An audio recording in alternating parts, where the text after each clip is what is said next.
explain to how he got to you guys. So yeah, you can introduce your character, you can describe them, you can say as much or a little about them as you want, but do get in your class and race so he knows what you're playing and vice versa. And we'll start off with Orion. Hi, Orion is a shifter barbarian. He's very bestial. When he rages, he grows claws and is the next best thing to a werewolf. He's wearing new shiny armor that's mithril, but normally just wears skins and furs. And the first thing you'll probably see Orion when he meets you is he will probably growl at you. Alright, next up we have Millhouse. Millhouse is a little gnome. He's an artificer, so he likes to tinker with magical items. And quite frequently he can't deal with the party shit, so expect him to only be here every other week, going by patterns. That is Millhouse. You can actually take a long rest, Millhouse. You've been captured by the UNT and released. You've literally just now been released. So you can be long rested. You've been in a dank, flooded well, basically. And you've just, literally been lifted out now at the start of the session. I'm not sure how long it takes you to build your doggo. Is it Sonic? Is it one action? It's a long rest. Okay. You should be able to create him, I guess. Yeah. All right, Torin. Yeah. So Torin is a blue noble-born paladin, dragonborn.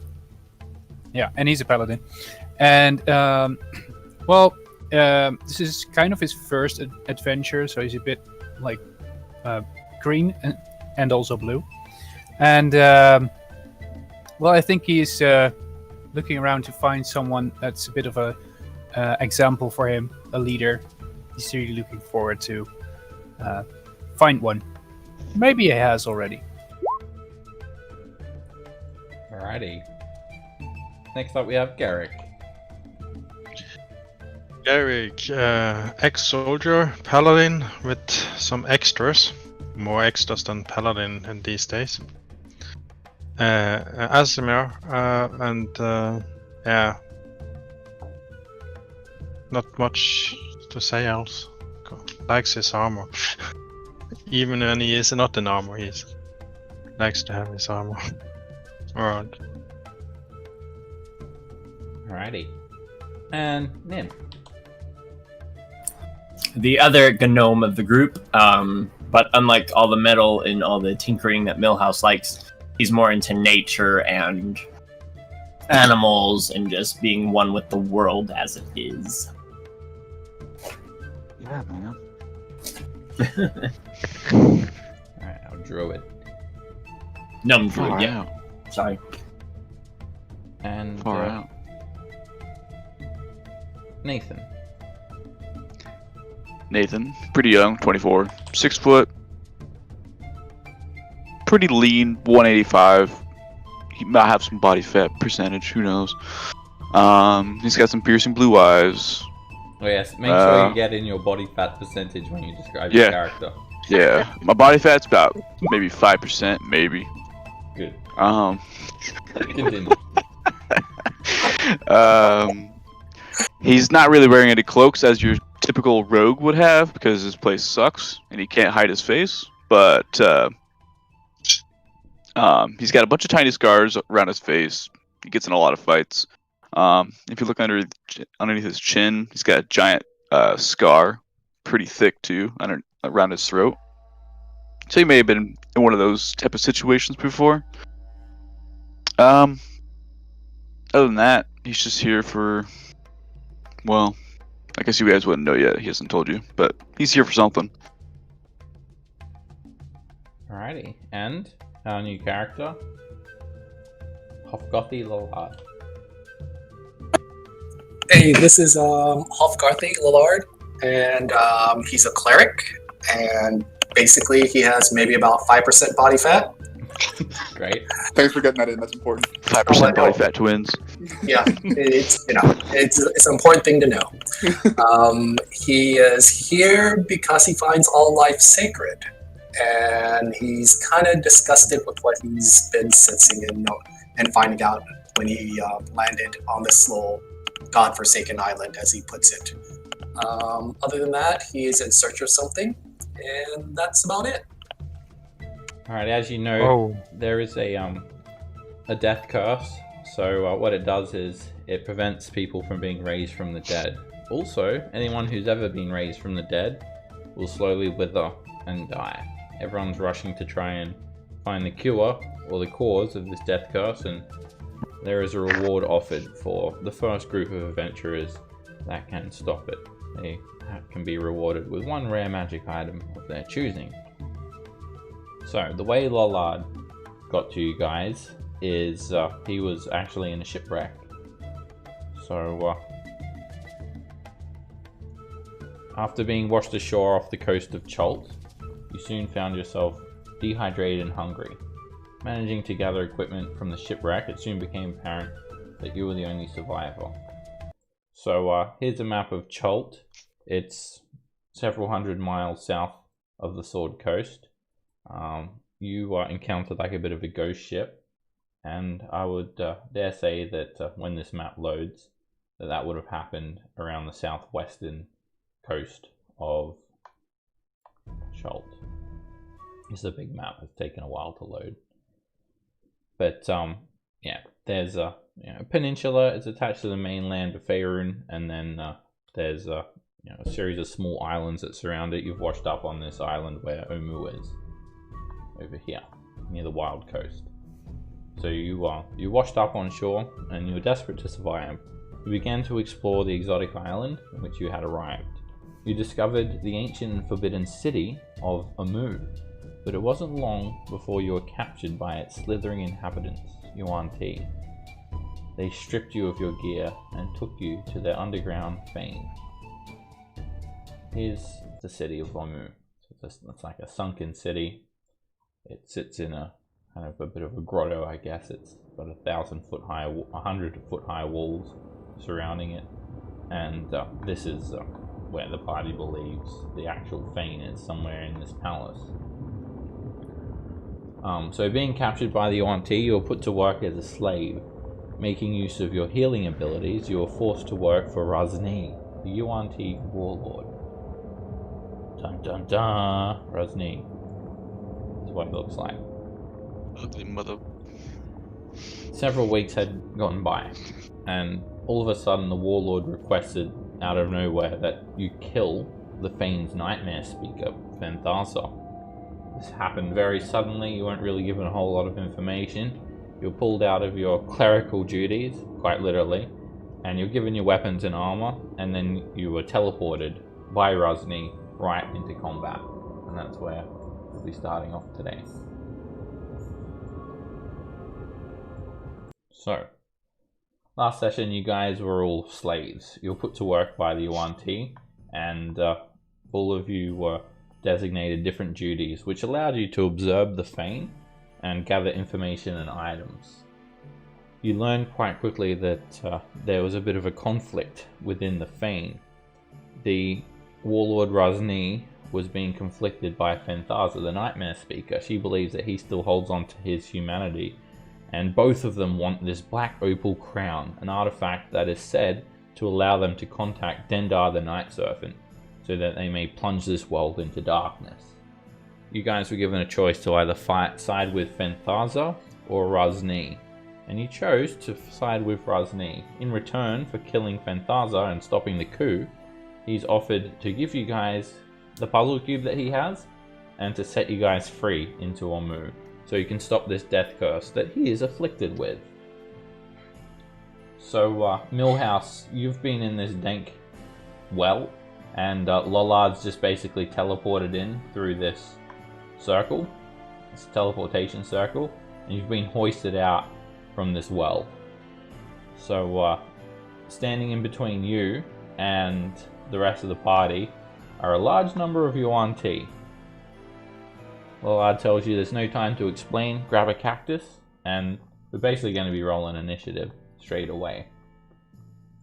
So, you know, you guys have come to confront Fenthaza through this room, and as that's happened, all of these Yuan Ti here that are loyal to Fenthaza have begun to gather. There are 4 Yuan Ti brood guards, so they kind of look like these monstrous lizard type, you know, snaky monstrosity of Yuan Ti. And then there are 4 Malicens. They have a different variety of snaky appendages. Some of them have snake forearms, some of them have snake heads and humanoid bodies, some of them have humanoid heads and snake lower, like serpentine lower bodies.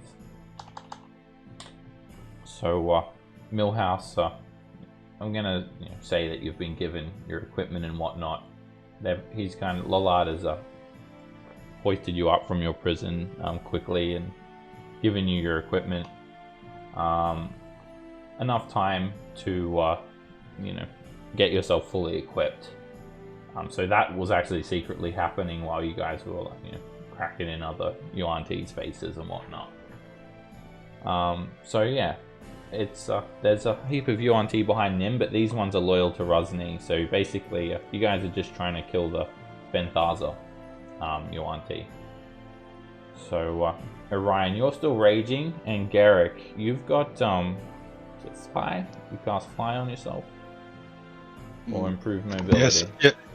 No, I cast Fly. Yeah. I was flying 10 foot above at the ceiling. Cool. All right, we're gonna be rolling initiative in just a second. I need to actually restart the API. Anyone have any questions about anything they're unsure of before we start this fight? How do you calculate body fat? I think it's like distance times speed divided by gravity, or something like that. It's so you mean if you squared. I thought it was how many cookies you ate each evening. Cookies divided by gravity. I'm eating my chocolate chip cookies with chocolate milk. Right. So if there's you have low body fat, then there's less chance of dying from gravity. Is that what's happening here? Exactly. Or you use a flying spell. or that, one of the two. Okay, so you guys bust open Fenthaza's door, and she quickly gets up from all of these pillows that she's lazing on. She looks at you all and just says, "You've made a silly mistake." She hisses, and in this room there is this little table sitting next to her. It's like on the table is like a stone urn. It's pretty big. It's 4 feet tall. It's like a hookah. 4 feet tall, and looks quite heavy. She smiles at you all, and then she just kind of backhands the urn with a big smile on her face. The urn shatters onto the ground in pieces of stone, and suddenly a big whoosh of air rises up from the urn. It coalesces to take a humanoid shape. It's an air elemental. It rises up next to her, and she says to the air elemental, "Destroy them." And it immediately starts whooshing over towards you guys, and it joins initiative.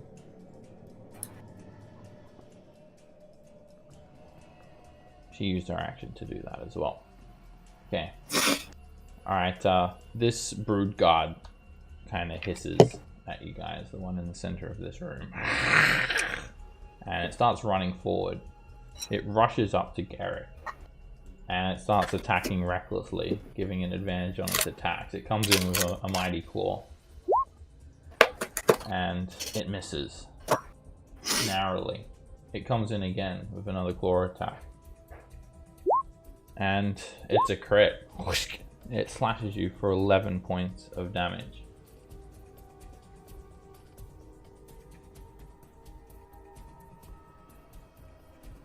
The pain from the claw ripping into your flesh causes you to lose concentration and you fall down a few feet onto the ground.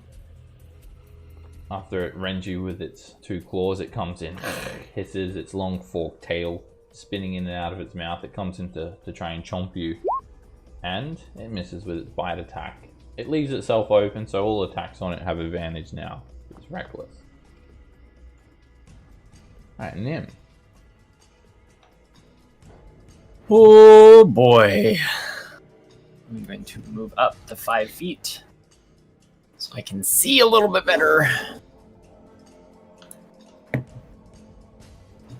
And then I turn my zoom in because that is way too big.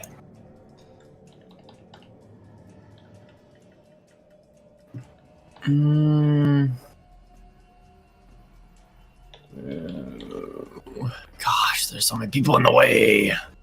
Yeah, lightning bolt could probably take us all out if you wanted.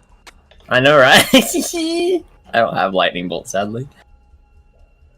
Lightning. I will.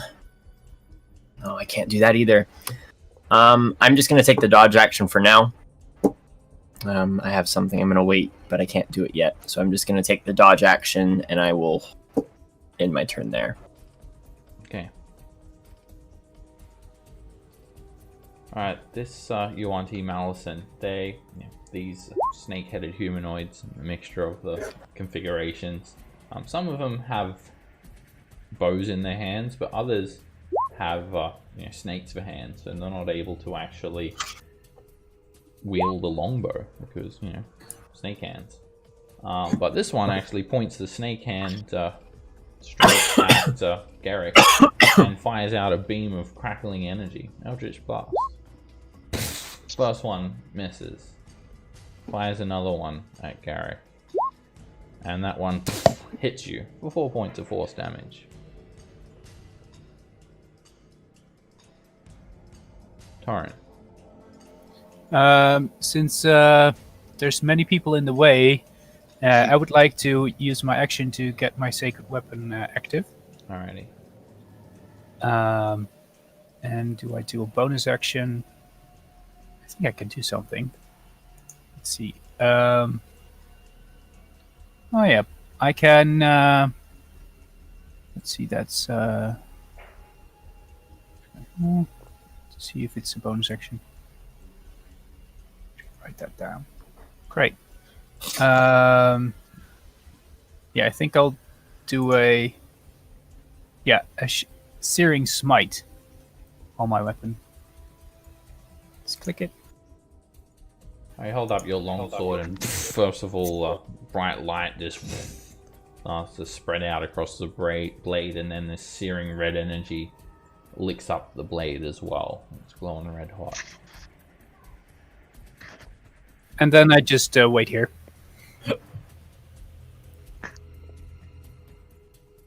This brood guard is going to rush forward, and it just takes a dash action to push through, hissing at you guys. Garrick. Mm-hmm.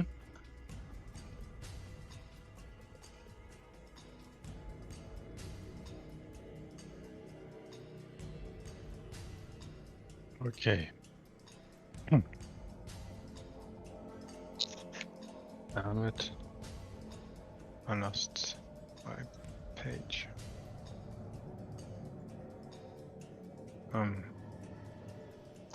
I can't cast 2 spells. I twin Shield of Fate and touch Orion. Thank you.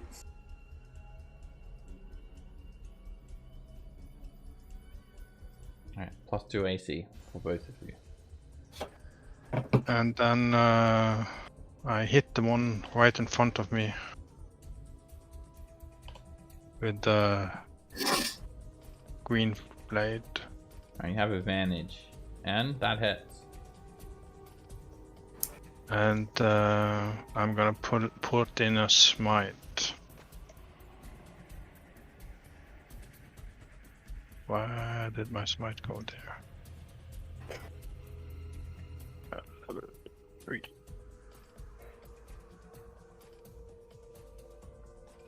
Alright, you unload on this UNT. And Holy crap. 36 points of damage.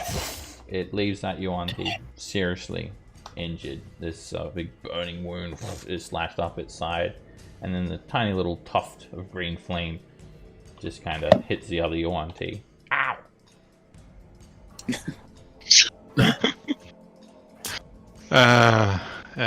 We have to move somehow here. Orion will be yelling at you at your back. Get out of the way! Get out of the way! Get in the room! Shit. This is gonna hurt. And when you move away from the Brood Guard, it tries to take a bite out of you, Garrick. You've got half cover against its attack. And it bites. I use reaction. It misses you. Your AC is 22 at the moment, right? Well, yeah, okay. Yeah, so you had half cover. So it puts your AC up to 24. There's a big wall in the way, so it blocked some of the attack. Then I don't use my reaction. Okay. You wouldn't have been able to cast shield anyway because you cast the spells. No, yes, that's my turn. Yeah, right. Sorry. Yeah, you're good. You didn't get hit. Okay. I'm gonna hit that end of turn. Yeah. This UNT, Malison, has like a human head and upper body with a serpentine lower body instead of legs. So big snake body, but humanoid kind of face. And it turns around and says, "Ah, prisoners! They have escaped!" Noting that Lollard and Millhouse have arrived, it slithers on over. When it reaches Lollard, it reaches out with its long tail, and it starts to wrap it around Lollard. It misses. And then it just slashes at you with a scimitar. And that hits you for 7 slashing damage. Okay. This air elemental, it moves into your space, Garrick, and a flood of wind washes over you. It starts to pick up and spin around in a whirlwind. Make a strength saving throw. Oh yeah. My saving throw always works so good. You manage to keep your feet on the ground, but the wind does batter you. You hit for 10 points of bludgeoning damage. And the elemental just stays there. Orion. I will shift as a bonus action. Oh, you accidentally took 42 points of damage, Garrick. Oh, DC 21. Add on 42 hit points. That's what you've got now, and that's what you're on.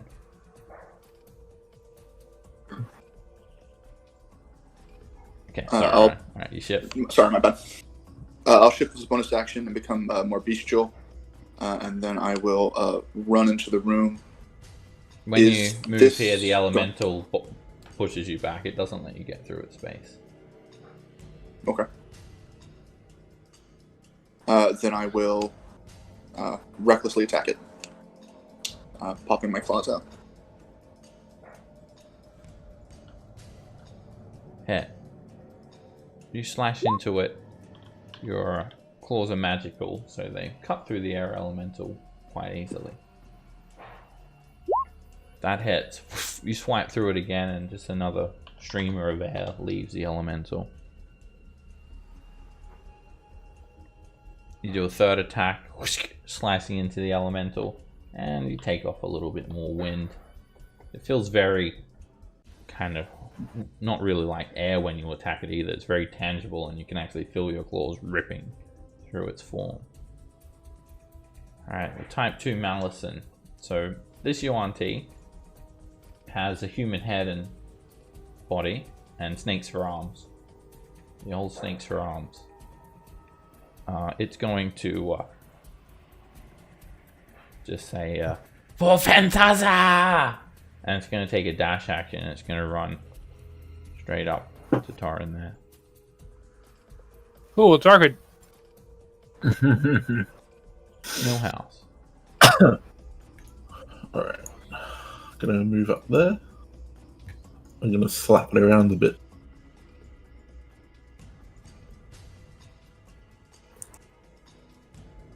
I still have bless on. One moment. 14 is a hit. You slice through the Yuan-Ti. Wait, do you get your intelligence mod on damage? Is that right? Yeah. Yep. Oh, that must be an artificer thing. And It is an artificer thing. you slash through it again, cutting through its snaky flesh. You've been in this disgusting pit for so long, it feels good to hit something again. Then Soniku.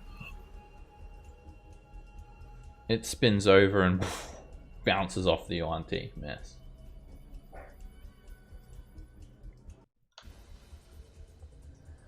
Harakiti is a type 3 Malison. They have a human head and upper body and a serpentine lower body instead of legs. They slither on over. And they're going to point their hand forward. "For the Nightmare Speaker!" this one proclaims, and fires some beams of energy at Lollard. First beam is a direct hit for 10 points of force damage. Okay. Second beam is a narrow miss. The Yuan-Ti gives you cover. 19 misses. Nathan. Goody.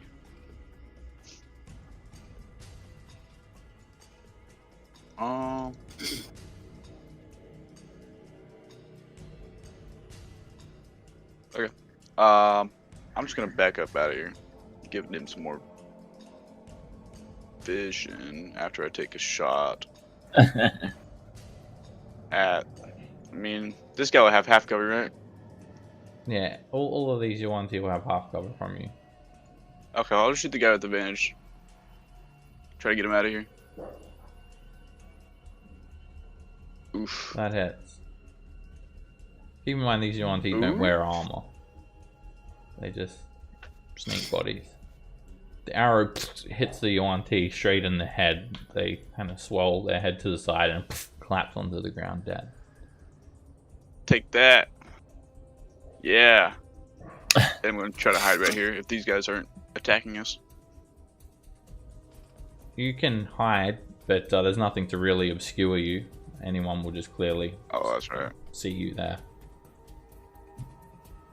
Well, then never mind. Not really, yeah. I won't do anything. Suitable condition for hiding. Lollard. All right. Let's see. Let's do this, and we'll cast that, and then we're going to cast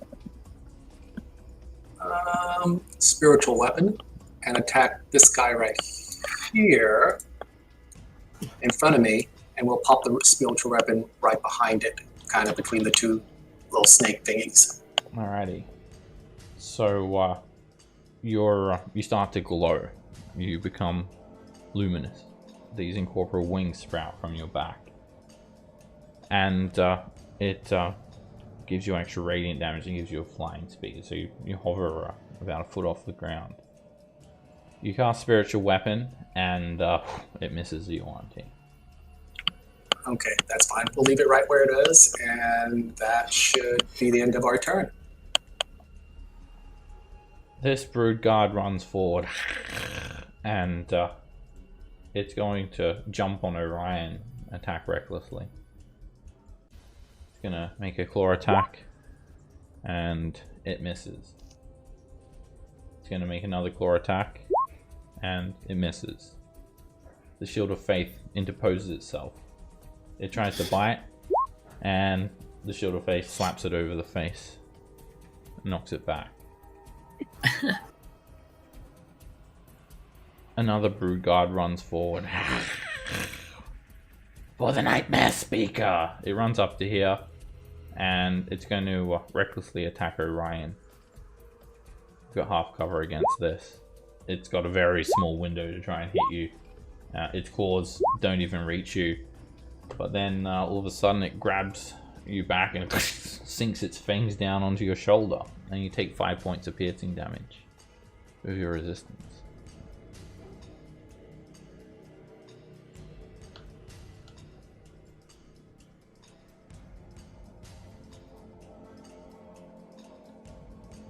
That was you, Orion. Go ahead. Came from my temp HP. Okay. Sorry. Cool. All right. This nightmare speaker that you guys know so much about just stares you down, Orion, and smiles. Let me show you why they call me the nightmare speaker, she says. And she begins tapping into your mind. And all of a sudden, your mind is flooded with your deepest fears. You find someone leading you along the beach, and all of a sudden they turn to you. Like, this person looks kind of disembodied.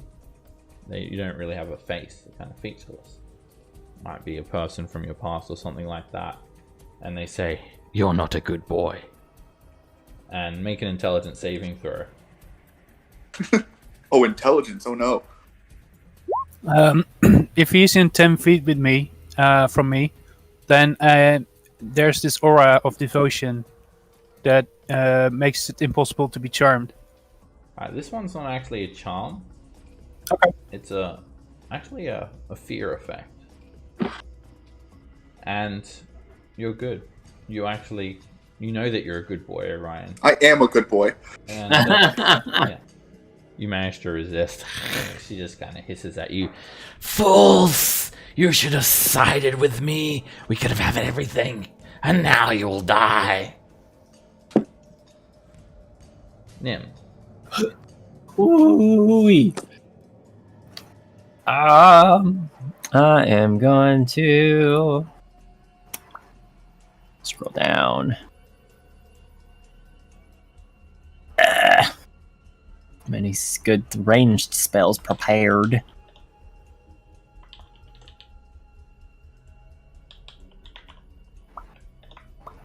Oh, and I don't want to do that. I don't want to do that.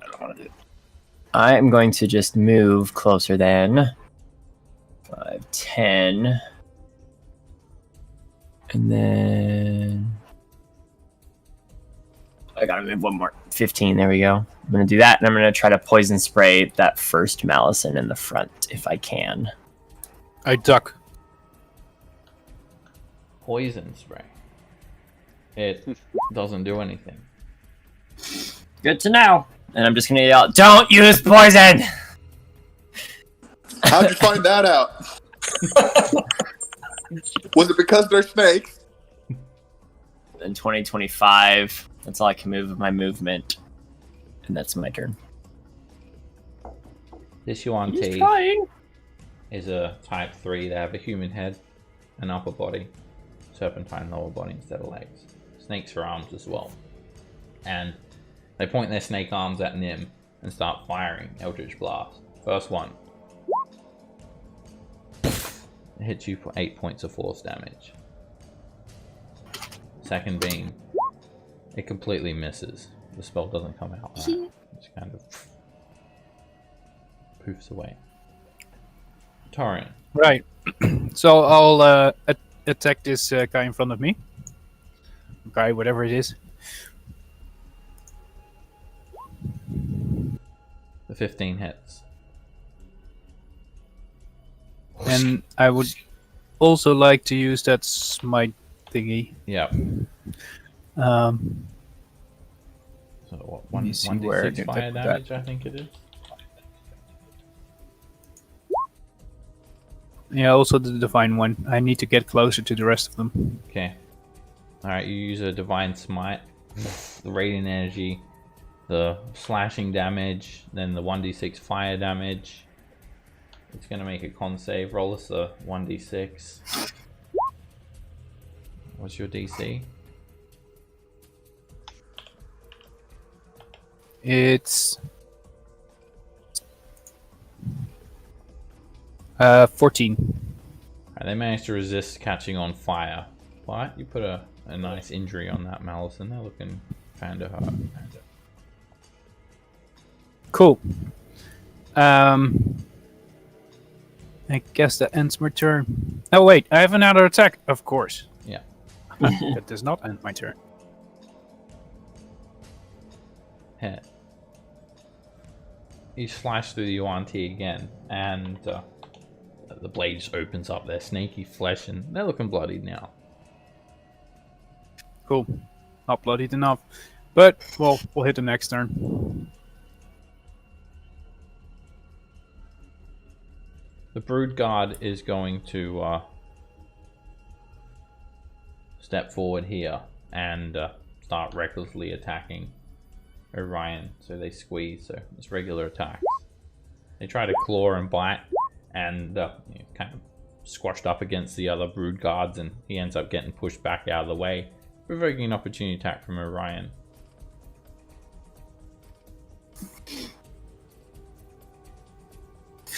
Miss. You can't get to them, it's just so much melee going on there. Garrick. Am I able to move inside this air elemental? Yeah. Then I will move over here. You won't be able to end your turn in its space, but you can move out of it. Okay, I move it over there. And then I'm gonna hit that damn air elemental. With the... I run my sword along my shield that catches fire, and then I hit it with a green flame. Hit. And I'm gonna smite it with a level 2 smite. I see a wicked whirlwind of green fire flood its way up the air elemental, and you slash through it. There's an explosion of radiant energy, and the air elemental's looking quite damaged. Green flame flies off the elemental and starts to burn Phantasm, and she says, "Ah, my beautiful skin! Do you know how long it takes to moisturize?" Don't play with fire! And that's the end of my turn. No, wait, I have a bonus action. What are you gonna do with the bonus action? Nothing. Alright, the Malison continues working their snaky body around people. They're gonna go for Millhouse with their snake tail, and they very quickly wrap around you. It's very sudden, and all of it, before you know it, Millhouse, you're constricted, you're crushed for 23 bludgeoning damage, and they squeeze you. You're grappled and restrained. And then they just try to bite you with their snake head. But they bite into your armor. Miss. This air elemental is going to spin over here and provoke from Orion. Oh no, you've used your I don't reaction. have an reaction. Alright, they whirlwind again. They start spinning around, and Garrick, you need to make a strength saving throw. Oh. Alright, this time you get flung through the air. From the air elemental hitting you, battering you with these damaging winds, you take 18 bludgeoning damage. And then you're just basically smashed straight into the wall, like to the north of you, so you don't really go anywhere. But it does knock you to the ground prone.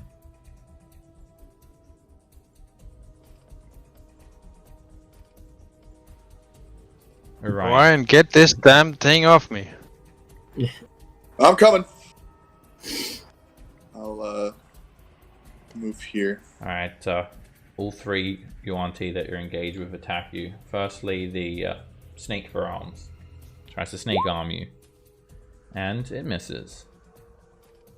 The Brood Guards both try to bite at you, and they both miss as well.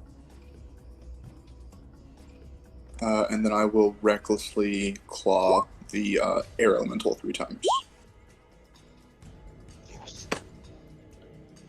Miss. Miss. Jesus. Ugh. And a crit. You do a massive kind of jumping, slashing claw, and you can see a claw marks open up in its windy form. There are elementals still hovering there, but it's reducing in size. this Malison, engaged with Torrin, is going to start snake arming him. It's quite strange looking because just, you know, snake for arms. Need I say more? And they hiss and spit and flick their tongues at you, but they don't hit you at all, Torrin. Yeah. Millhouse.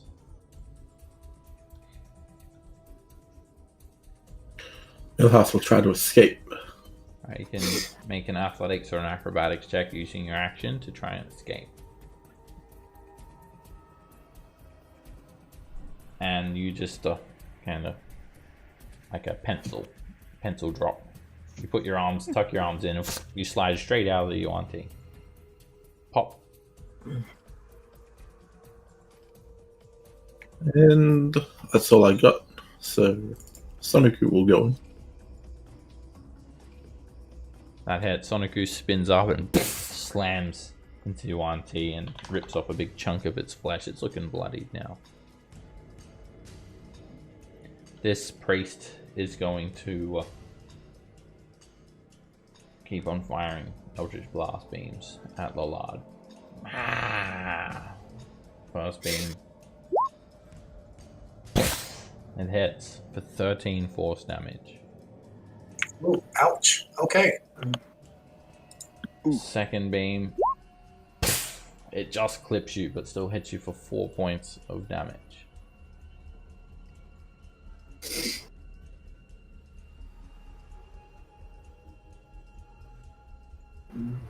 Nathan.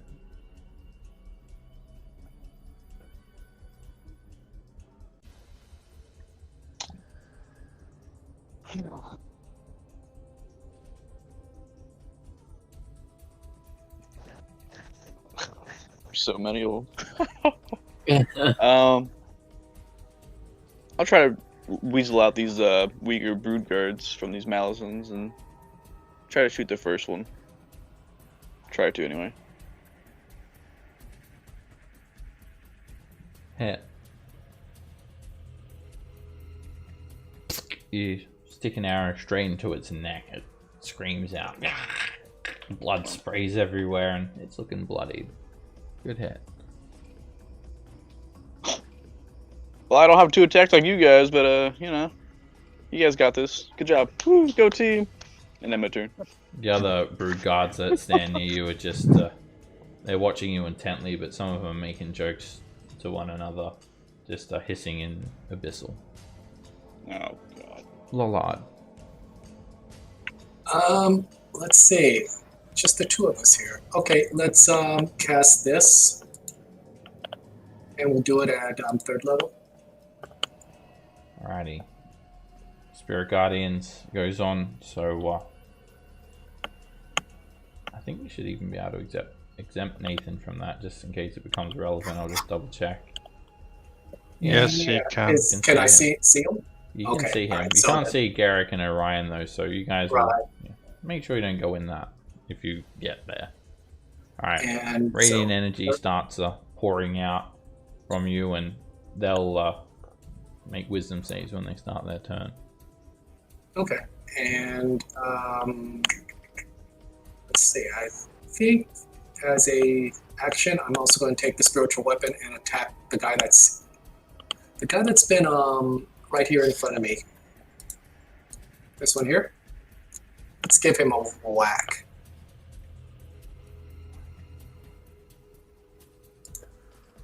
Hit.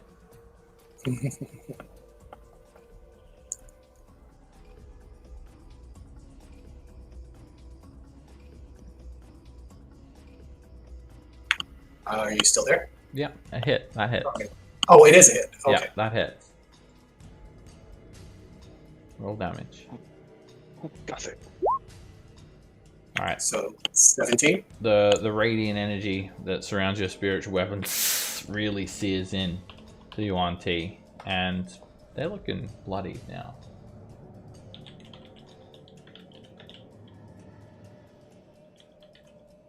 Okay, that is going to be my turn. This brood guard is going to continue running into the room, chasing Orion and it's going to start recklessly attacking you, Orion.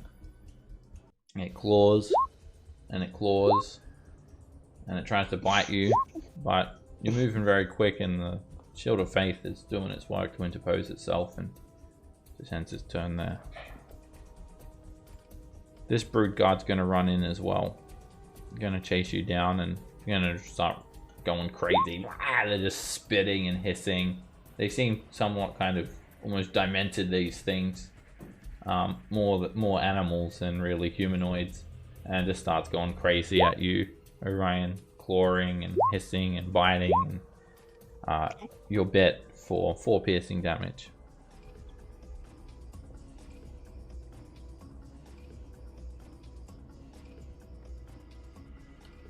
Fanthaza is going to look at you, Orion, and just say, Tell me, why you would side with that fool? I would have given you everything that he gave you and more. Honestly, we don't like you very much. And, you know, he's weaker, so we figure we can take him another time. Well, perhaps this will let you change your mind. and she's gonna slither her snaky body around Garrick. And your 20 AC, does that include your Shield of Faith, Garrick? No. Okay, that misses you. The Shield of Faith blocks the attack. She's then going to try and slash you with a scimitar. And, again, ting! It bounces off the Shield of Faith. Does that change your mind? She says. And then she's just going to end her turn there for now. Nim. I can't see in there, and that's who I really want to see. We're good, Nim. Don't worry about us. Me and Garrick, we've got all this wrapped up. We'll take these 4, and you take everybody else. Yeah, okay. Easy. No. Let us do...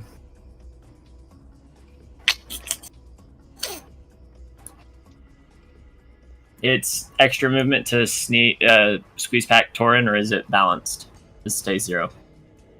Another creature's space is difficult terrain. Okay. I'm going to come in and then do a primal attack on the Malison. As you squeeze, you are at disadvantage. I'll take it. That hits. The acid burns into its snaky flesh. Ah! It screams in agony. And then I will move. And then I'll move back, knowing that I'm going to have that opportunity to attack back on me. They're going to try and snake arm you. Feel my snake for arms! And get chomped for 15 points of damage. That's a good. 5 piercing half and 10 my- poison. I'll take it. And that'll be my turn. Alright, this Yuan T is going to keep on firing some Eldritch Blasts at you, Nim, from their snake arms. Miss. Another beam just hits the wall. Torin. Yeah, I want to get this guy out of the way, so let's attack him. Hit. You slice into the Malison for 9 damage. They're still standing. Okay, then we attack him again. That's a hit. Ooh. You hack into the Malison again and just embed the longsword a good 3 inches into its neck. Blood spraying everywhere, it's hissing and it's still up. It's too late to put a smite in, right? Yeah. Okay. Let's see. Can I do anything more? No, I think it's best to stay here. End my turn. Another Brood Guard runs forward and This one's actually going to rush you, Torrin, and start recklessly trying to rip into you. First attack. Miss. Second attack. Miss. Tries to bite you. And, oh actually, sorry, the first attack would have hit you with a 22. Alright, you're hit twice, you take 7 points of damage. And you've got an opportunity attack now. Because it has to get pushed back. It's not able to end its turn in another creature's space. Right. I'll attack. Yeah, I'm gonna presume you're gonna take that one. And that's a narrow miss. The Brood Guard, although they're unarmored, their snaky hide is quite tough, and the longsword doesn't get through it. Garrick, you can use half your movement speed to stand up. Yeah, I use my lean on my sword and stand up, and that was a good hit. Sebastian, if I attack from inside, do I get disadvantage? Yes, you're squeezing at the moment. Air Elemental's just bearing down on you. Okay. Then I will move over here and take the attack of opportunity from... Fenthaza's going to try and slice at you with her scimitar. And that misses. This Brood Guard's going to attack you as well. Going to try and bite at you. Why? Okay. And, well, you moved in and out of its reach. And you're bit for 9 piercing damage. 23 hits you. Is he still reckless? You're squeezed. When you're squeezed, attacks you have advantage, and your attacks have disadvantage. Okay. Well, I have to get rid of this damn air elemental, so we're gonna hit it again. 12 is not enough. It's very quick and it whooshes out of the reach of your attack. So you guys have this, right? We're totally fine. This has just got complicated. Oh, it just got complicated?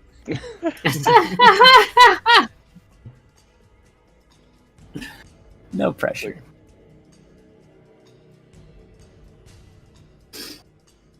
I use my bonus action. I can't.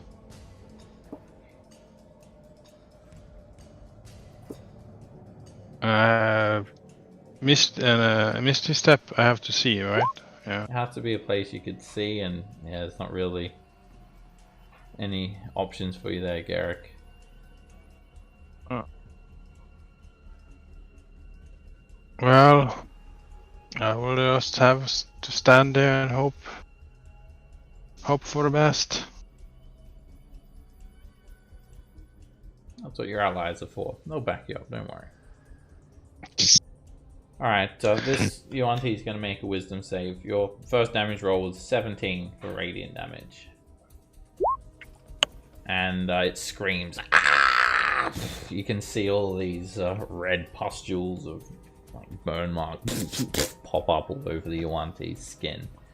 And despite them looking quite grisly now, like almost skeletal in appearance as their flesh is being melted off, they're still coming at you, Lollard. And it's quite terrifying. It's going to attack at disadvantage because Metaru Soniku bumps the Yuan-Ti's arm.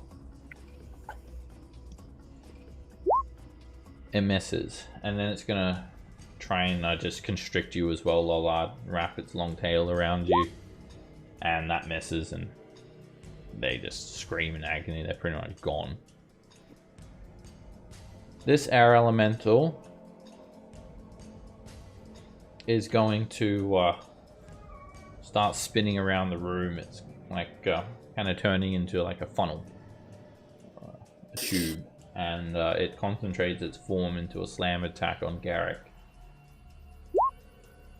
And it hits for 14 points of bludgeoning damage. I use my reaction to cast a shield. Alright, your shield automatically kicks in and bounces the air elemental back. It continues spinning around the room and tries to drive itself into Orion next. And you dodge that, Orion. The air elemental ends its turn there. And you're up, Orion. Reckless attacks on the air elemental. We got this, Garrett.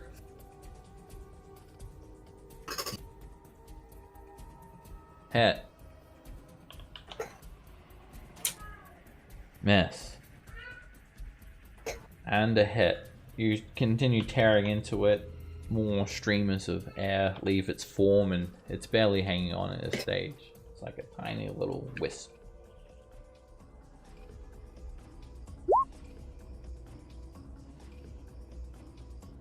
The badly injured Malison next to Torrin. It just says, I wish I didn't have snakes for arms. Why couldn't I have something cool like the others? And, oh, it snake arms you, Torrin, for 14 points of damage. Pretty cool. I still don't want these. And it tries to snake arm you again. And one snake bites onto the left of your neck. The other one bites on to the right of your neck and then squirt venom into you. You take another 13 points of damage. Not bad. Oof. Yeah, that was brutal. Millhouse. Gonna take out that one in front of me.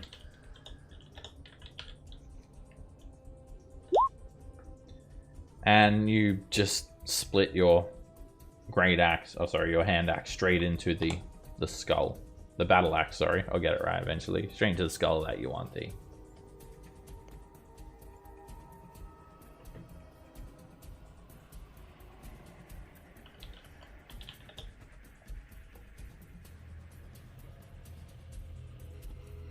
Hit. You come in again with Bob. You slice into it, and a tiny little slither of an injury appears on its flesh.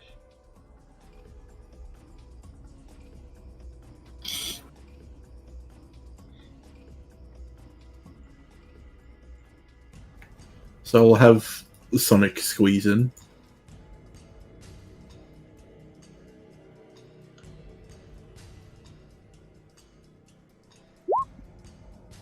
And it hits, slamming into the Yuan-Ti, taking off a little chunk. And it's going to try and constrict Sonic. Miss.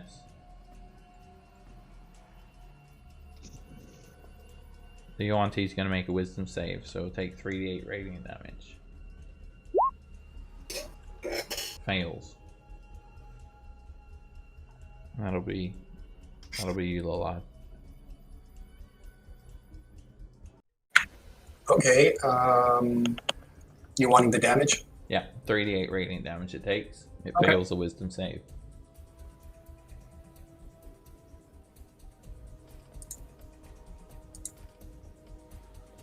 So it'll be 9 and 7. What's that? 16. It'll be 9. Well, actually, my radiant soul does 7+ damage for anything I do. Oh, that's not on your turn. It's not your turn at the moment. That's on your Alright, turn. okay. That does that. Okay. On your turn, once per turn, you can cause the extra damage. Alright, Cool. this Yuan-Ti is going to get out of everything. It provokes from Millhouse. He wants to get out of there. Bob hits. You slash into it again. Blood is spilling off of it onto the ground, and you can already see these channels of blood flowing around this bloody altar. Yuan-Ti continues retreating and points some snake arms at you. Die! Starts blasting at Millhouse. Miss. And Shield. hits. I shield.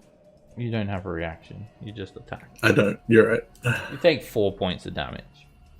And then the Yuan-Ti is going to continue retreating. They go around the corner into a room to the north. Through an open doorway.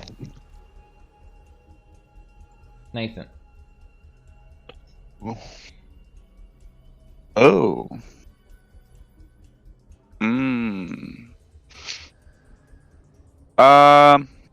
Who's up next? Lollard.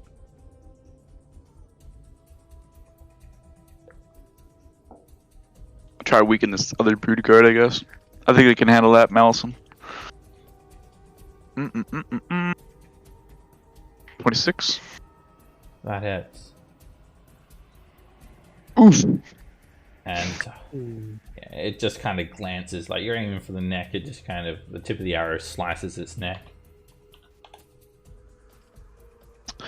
Alright. We're gonna shake it up a bit. I'm gonna hide down here. Not hide, but, you know, move down there.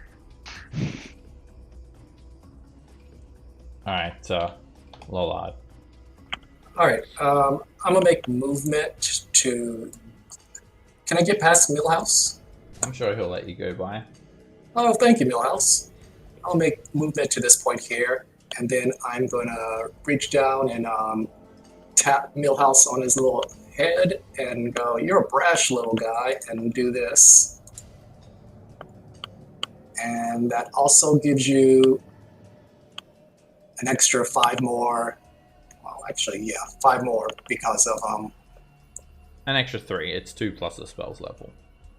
Yeah. And then you'll gain 3 healing as well. And then I get my 3. Yeah. Okay. All right. And let's see. From that point, I'm going to move the spiritual weapon to this guy here, but I can't reach it because it's under Millhouse. Yeah, I'll give you control of that as well. It looks like a set of scales at the moment, but we can change it to like a sunburst symbol if you want. You should be able to move it now. Scales are cool. All right, I'm going to make move, do that, and attack this guy as my bonus action, and then I should be able to finish up my movement, and then to this point here. Yeah, to that point there, and that should put him also. You got to attack first. One thing at a time. Okay. Everything has to be sequential. All right, so then we'll go ahead and attack with the spiritual weapon. And that hits. The spiritual weapon sears into Yuan-Ti. The radiant energy burns through its flesh. Alright, and then we're going to make our last movement to this point here. I guess is that like a crypt or a sarcophagus? It's a bloody altar. It's just like a slab of stone. So then we'll make movement to this point right here. Okay. You can see channels of blood running down the floor. It's like a bloodletting sacrificial chamber. It grooves empty into these fountains in the wall and flow down into a fane.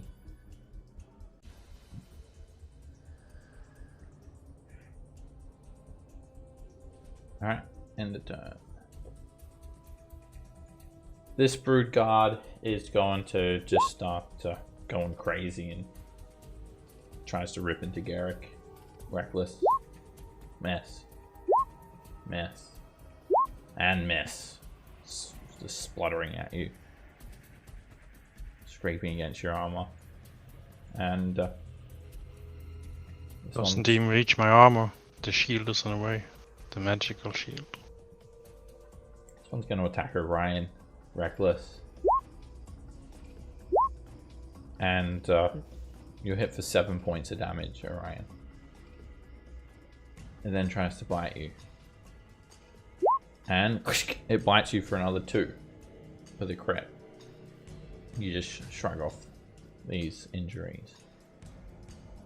Alright, it's Fenthaza's turn, and she's going to cast a spell. I was afraid of that. And all of a sudden a black tattoo of a snake appears on Orion's neck and up his face, up his chin, and onto his cheek. And she says, "Now you have my mark." And it's a hex. Good. Uh-oh. And then she's going to try and slither around you with her tail. And she misses. She's going to try and slash at you, Orion. And she misses. Her attacks bounce off your shield. Nim.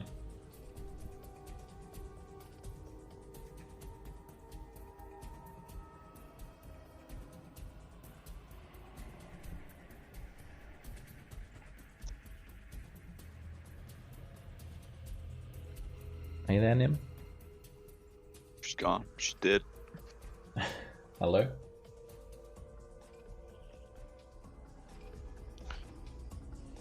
Nim. Let me message him. Maybe he went AFK. I didn't see it though, if he did.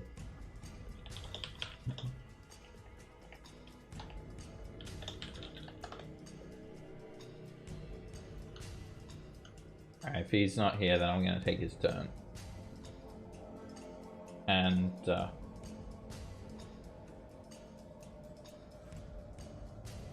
he's going to, I don't really want to burn his resources though, but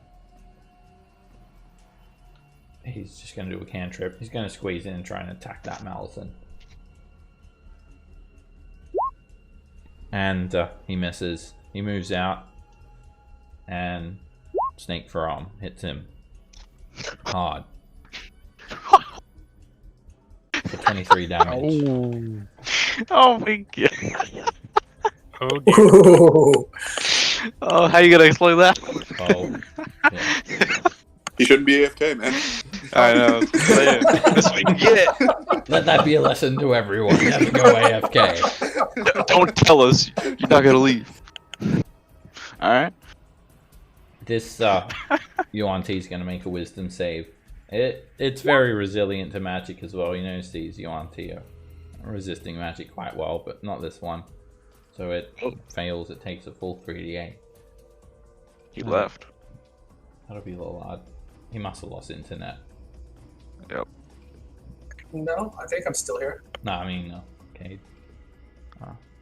Rolls up some Spirit Guardians, Lalard. Oh, did you lose concentration at some stage? You did. Oh, wait. Did I? Do you have advantage? You have Warcaster, right? I have Warcaster. Alright. Yeah. Roll a Constitution? Yeah, roll another one. I don't know. Roll another... I think maybe... I don't know why it made you a con save. You must have took hit points off yourself. So ignore that. Don't worry about it. But let me, while we're doing this, let me fix up your concentration save, so it's going to give you advantage automatically. Because there's an API that rolls it for you, so you don't have to forget or worry about it. But it's going to give you advantage now whenever it rolls for you. Okay, cool. All right, you want spiritual weapon or a spiritual guardian? Yeah. Or spirit guardians? Yeah, that's the one.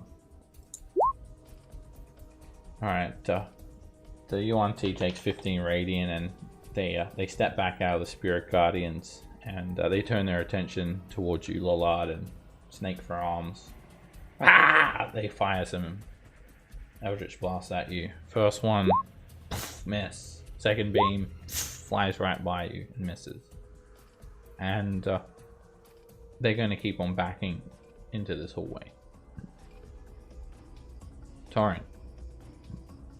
Yeah, I just remembered that I'm a Dragonborn, and they're all now in a row, so I think I'll use my breath weapon for the first time ever. Lightning Breath. Yeah, so I think it's all three of them, and they have to make a dexterity saving throw. My DC is 12, I guess? Yeah, 12. Ooh. That's not a lot, I know. 3d6 lightning damage. Yeah. Alright,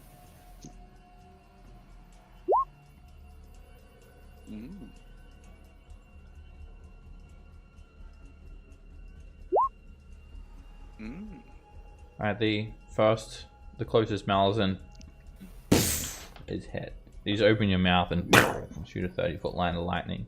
This guy takes the full 9, and the one behind him takes the full 9, and the closest one to you is just burnt.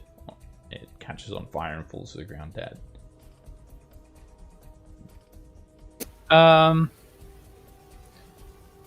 Yeah.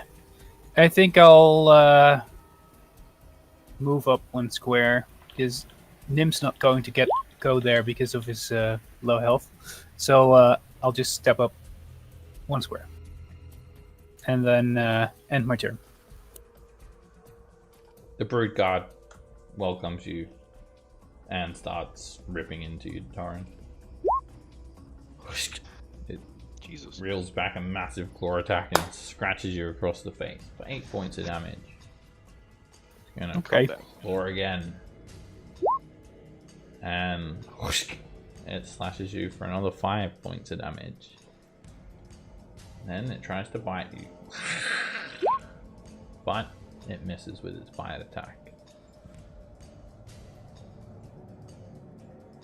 Garrick. I'm gonna use flame attack on Green Flame Blade on Nice.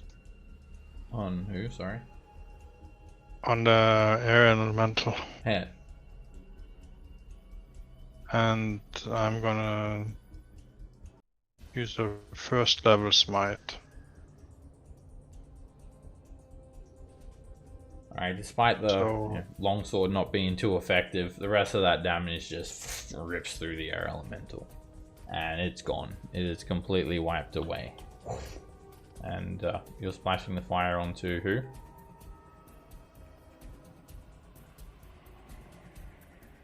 Take the lady. She needs some more fire in the face. It causes her to lose her concentration. That black snake tattoo disappears from her eye. And then I'm gonna quicken a spell and cast Cure Wounds on myself for 3rd level. Everyone standing outside of this room just sees this huge green glow, kind of greenish yellowish glow just flare out from such an explosion of energy. And that was... didn't even include your crit smite damage, but that air elemental was gone. Very nice. And that's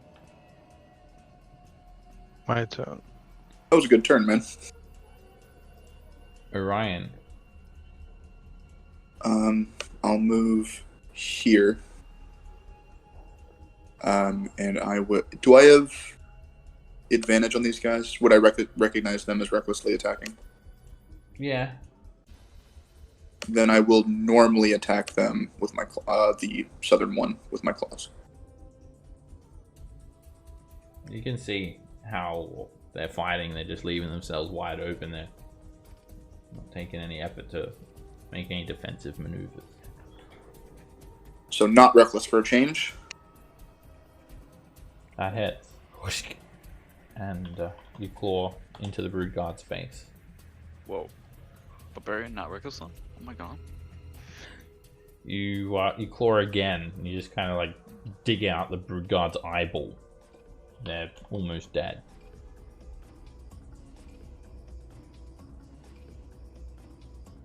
And you take your claws, grab the Brood Guard by the neck, and just twist their head. Leave him on the ground dead. This is the best day ever. Pretty hot. Millhouse.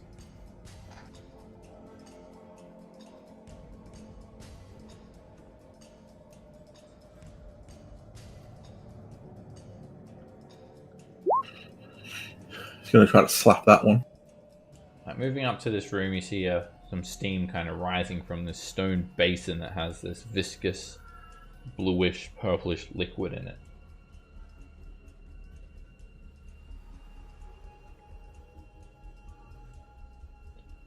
That hits. You slice into the Yuan-Ti's arm for 6 damage. And you slice him again. The Yuan-Ti looks bloodied now.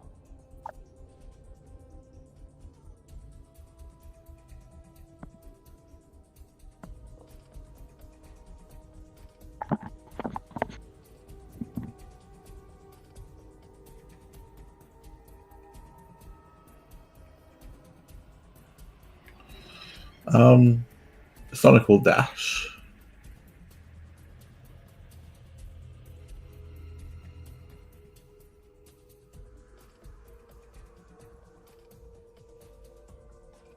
Alright, looks like this Yuan-Ti's got total cover from Lollard, so they're not going to get hit by the Spirit Guardians. they're going to try and constrict you, Millhouse. Sonic, where are you? There you are. That one. And Sonic bumps the Yuan Ti from a definite hit. The Yuan Ti is going to turn around and try and bite Mataru Sonic. And crits the construct. Luckily the poison doesn't affect it, but it still takes 9 points of damage. The Yuan Ti is then going... Isn't that 10? 2, 7, and 2. Oh, that's the poison. Yeah, the other I was reading it wrong. Yuan Ti is then going to close that door and move in front of it.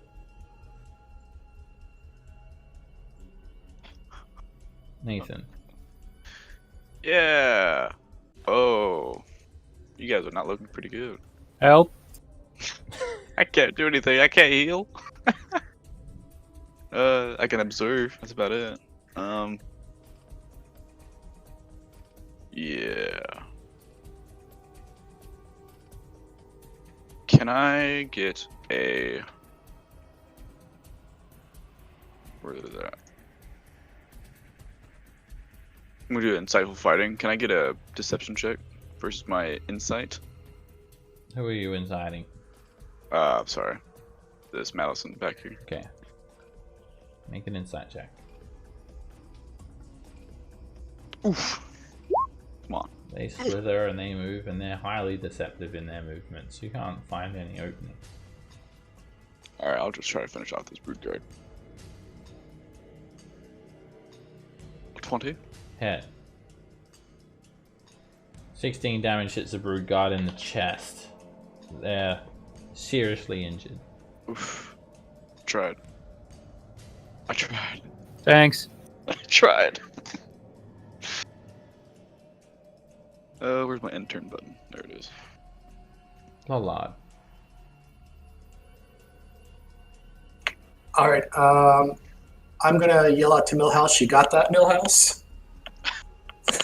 I hope you do.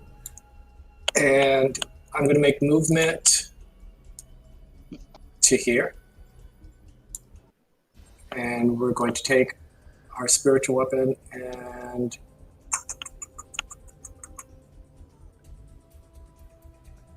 actually I'm going to make movement to here, and then we'll put the weapon here between us, and then we'll attack this guy here with the weapon.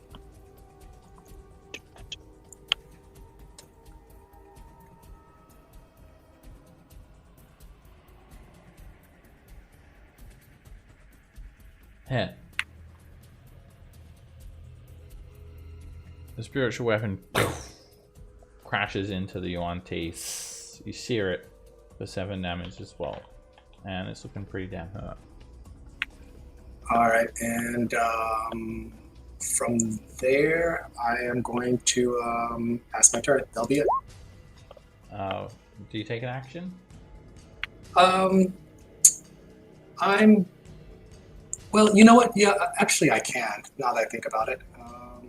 Yeah, let's go ahead and cast this onto, I think it's, I'm not too sure who the Dragonborn is. That's me. Okay, okay, we'll cast it onto me. And we'll do that. So You use your bonus action to do the spiritual weapon. So you only yeah, have the an bonus action. action. So then I can cast Healing Word. Healing Word is a 60 bonus feet? action. You just use your bonus action to do the spiritual weapon attack. Is it a weapon? Okay, so then you only have an action left now.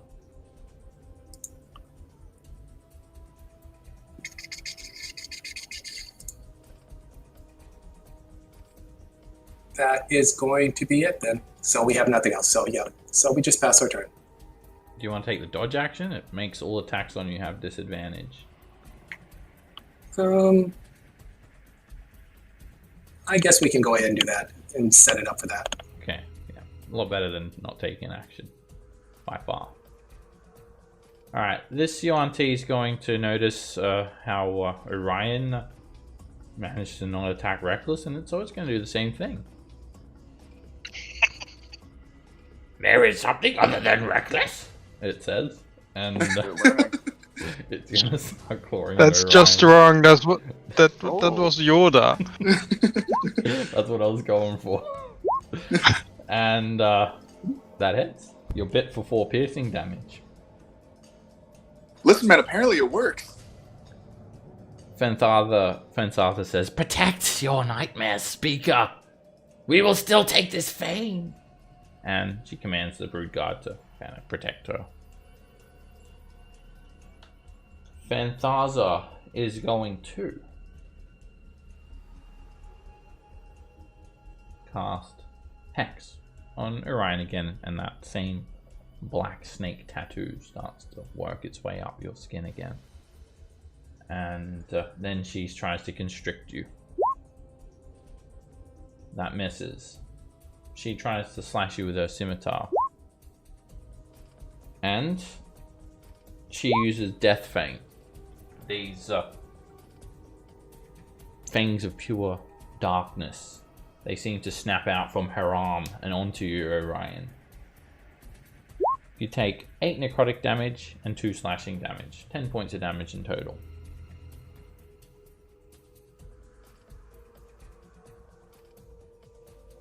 And your mind is briefly flooded with nightmares. Nim.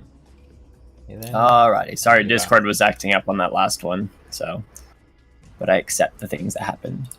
I am going to say, Torin, you got this. And I'm going to cast Healing Word. Don't be like that. I need to cast Healing Word. I'm going to cast it at level 3. Oh yeah, get that 3d4.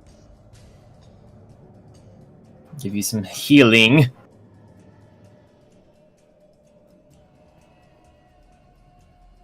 So you get 12 points right there.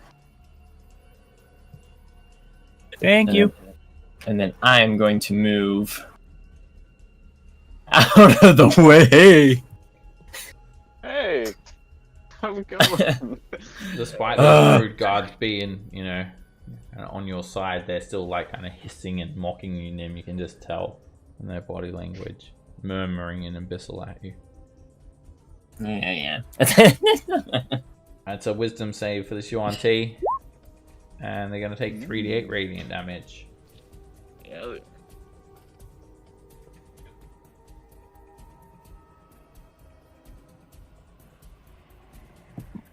So radiant energy sears into them for 13 points, and they're almost completely melted away. They're going to use 10 feet of movement to rush you, Lollard, and they're going to try and wrap their sneaky tail around you. Lucky you I dodge. guess I dodge. Unlucky. It Yeah. it grabs you and starts to wrap around you very suddenly, and you take 14 points of bludgeoning damage, and you become grappled and restrained. They are Okay. kind of furious looking at you, just kind of hissing, and they keep on moving, and they're gonna like kind of push you back onto this altar with all their movement speed. And then when they put you on the altar, they try to sink their fangs into your neck. This attack will be advantage because you can't dodge when you got 0 movement speed. But they miss you, and they snap their fangs onto the bloody block instead. Torin. Yeah, let's see. I better kill this guy. Here we go. And Hit. You slice straight through the brood guard's neck. They do a half turn, spinning, flicking blood all over the wall. And they fall down onto the ground dead.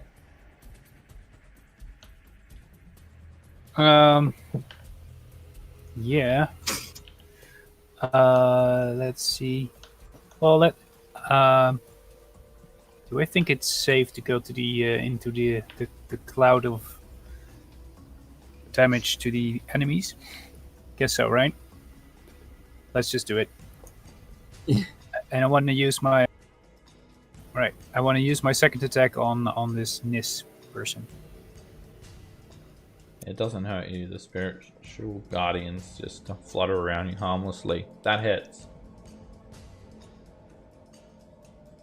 Just as Lalard is about to become a blood sacrifice, pinned down on this altar, all of a sudden your longsword comes out of its chest, an inch away from Lalard's face. You pull the blade out, and the Yuan-Ti collapses onto the ground dead, releasing Lalard from its grip. Well, thank you. You're welcome. Also, I would like to use Sanctuary on myself. I think I can do that, right? Mm-hmm. Just in case. Okay. Do I have any movement left? Let me see. I was here, so it's You 1. move 20. Yeah, so I can move back here, right? Okay, and that ends my movement, and also my turn. Garrick. Well, that witch cast a curse on my friend, so I'm gonna hit her with the blade. The pillows, they're everywhere. They're kind of bouncy and squishy, and they cause you to trip up, Garrick. Well, nothing to do about that. She looks down at you as she's kind of raised up on her snaky tail and says, That's awfully rude of you. You didn't even take your shoes off. Alright. Is that a dog bed, or? I'll recklessly attack her. Reckless is the way to go, so I'll attack her recklessly 3 times. The brood guard takes notes. Miss. Miss. Oh. And that hits her. You slash into her for 8 damage.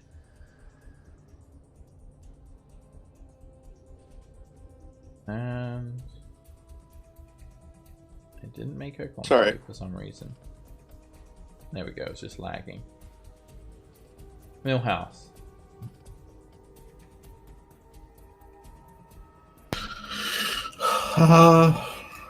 I guess I try to open the door. No! No. How? How? How? I did expect more resistance in that. How did you get in here? Oh. There was a door! That hits. And whoosh, blood starts flying all over the room as you hack into this Yuan-Ti. And whoosh, you chomp into it again. It's almost dead.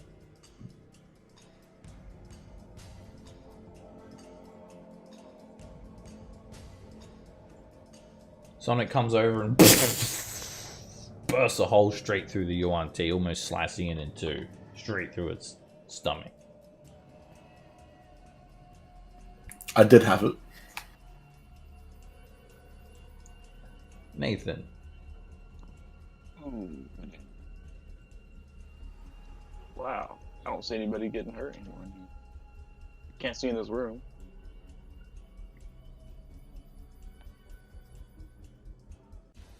Yeah. Quick question. If I toss the torch in a room, does it just go out immediately or does it stay lit?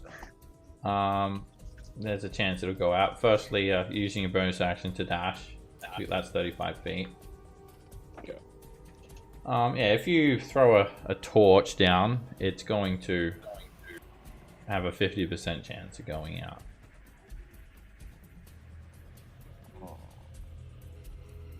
It is dark in that room. You can light a torch with an interactive object. You could, you don't have a lantern or anything? I do. Fuck. This is a bad thing for choosing human, you know? Yeah, Lantern would, you could just light a lantern. Lantern, and put I it gotta. down.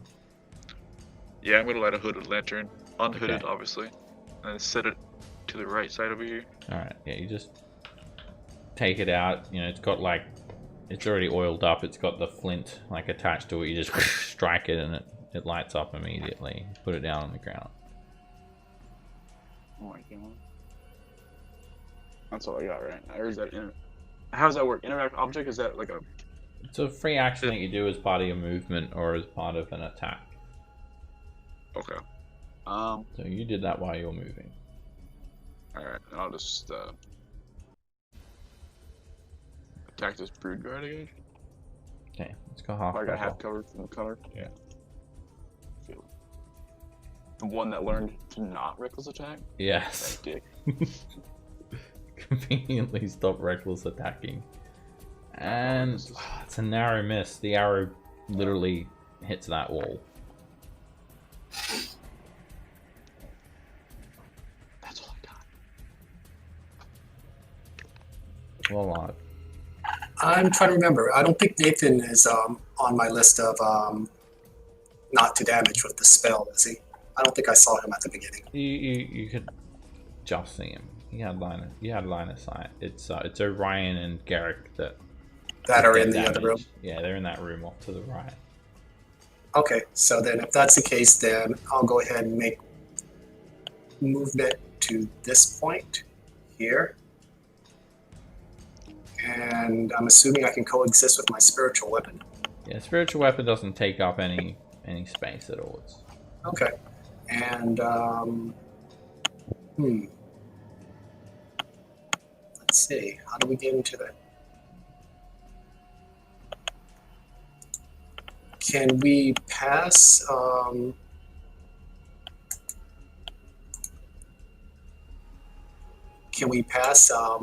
Nathan here and pass by these two guys and get into the room here? It's difficult terrain. So you then could- it's going to be slow moving. Yeah. Okay. You could That's fly cool. over Torrin, but and Nathan, but you'd have to go down to get in the door. You can make it there Door. because you're flying. You can fly over their heads and get in there. I'm gonna, before we make that decision, I'm gonna go ahead and do a cure wounds on myself, and I'll do that at 3rd level. So that is 7, 17. Okay, all right. Plus an extra And- 5. Yeah, and then the 5 too on top of that. So You need to take 7 radiant damage.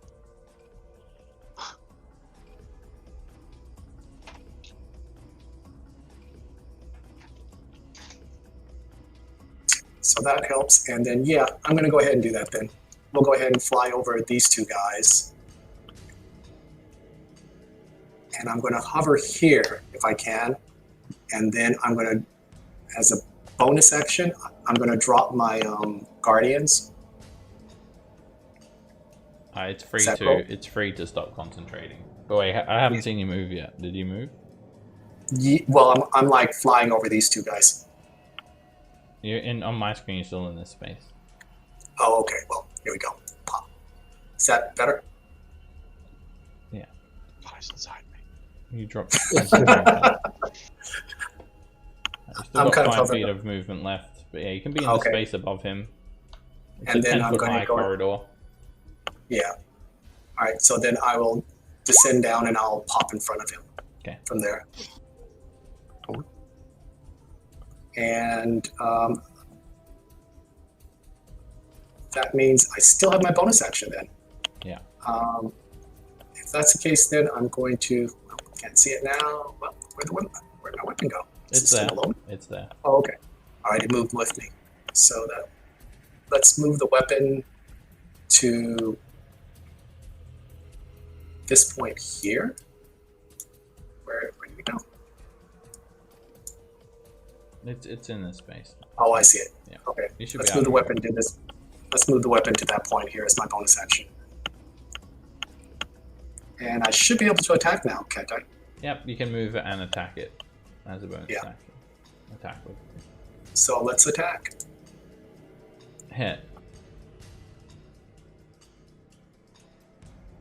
A spiritual weapon sears into it with the extra radiant damage, 11 points, and it's looking a bit injured now, that rude guard. Small injuries. Alright, that passed my turn. Brood Guard is utterly confused about whether or not to attack Reckless. So it's just going to attack Orion. Take its anger out on him. And it hits for 5 slashing damage. It crits you across the arm. Downfall, Mr. Brood Guard. Used gonna Reckless. Claw again. This is the way, it says. And it slices you for another 3 points of damage. I love this creature so much. I want to adopt it. It's bendable. And it bites you for another 3 piercing damage. Yes! Oh my god. My whole pretty life I effective was with that doing it wrong. I never needed to be so reckless. Join the dark side. Alright, the nightmare speaker, Fenthaza, she's looking around, just says, Fools! It's not too late. You can lay down your arms now, and together we can usurp Ras Nsi. You will Or you can. be filled with the darkness of Denda. No thanks. she's going to attack you, Orion. She misses. She's going to try and slice you. And she hits you. When she hits you with the scimitar, this jet black spectral snake, it kind of emerges from her forearm and chomps down onto you with her death fang. She hits you for 3 slashing and 15 necrotic damage. 3d10, Jesus. I'm good. It's like a inflict wounds. Nim. Oh boy. Well, I am first going to touch myself appropriately. You haven't had that in a while. That is not the way. The Brood Guards are rubbing their hands together and watching you, Nim. One of them's breathing down your neck. I'm just gonna touch myself real quick. You see the female UNT cover the Triceratops' eyes. It's just nature. It's all good.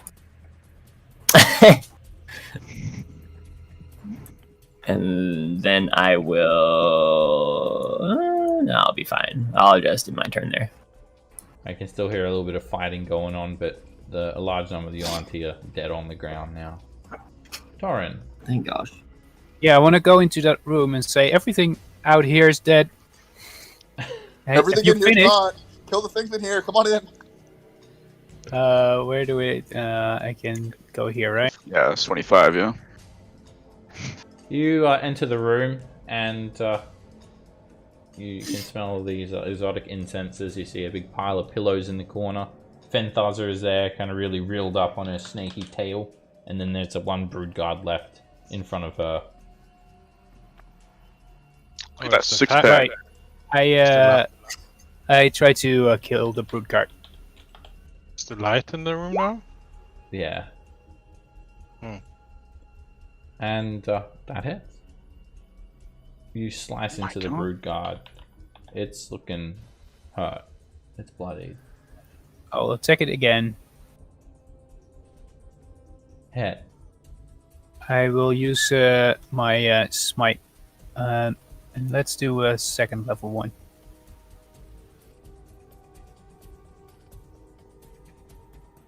Alright, the enhanced blade with the radiant energy and the sacredness just sears the Yuan-Ti straight into 2 pieces, diagonally. Gone. Do you need any other help, guys? Well, she needs to surrender or knock her unconscious, but don't kill her. We need to take her back to Ras Nsi. Okay. Well, we'll do that next turn, and that's the end. Gary. Sebastian, if I hit her, does she die at once, or can I heal her afterwards? If you Follow- do a melee attack, you can choose to knock her unconscious if you reduce her 0 hit points. Even with Divine Smite? Yeah. Okay. And otherwise, if you really want someone It's alive, weird, but it's the rules. you can have her make death saving throws so you have a chance to. Well, I will use the flat side of my sword. But you don't think you're going to be able to knock her out. She's looking pretty tough, and that actually misses her. She parries you with her scimitar. She smiles and says, Coming at you like Cleopatra. Oh god. If she had vicious mockery, that would have been the end of it right there.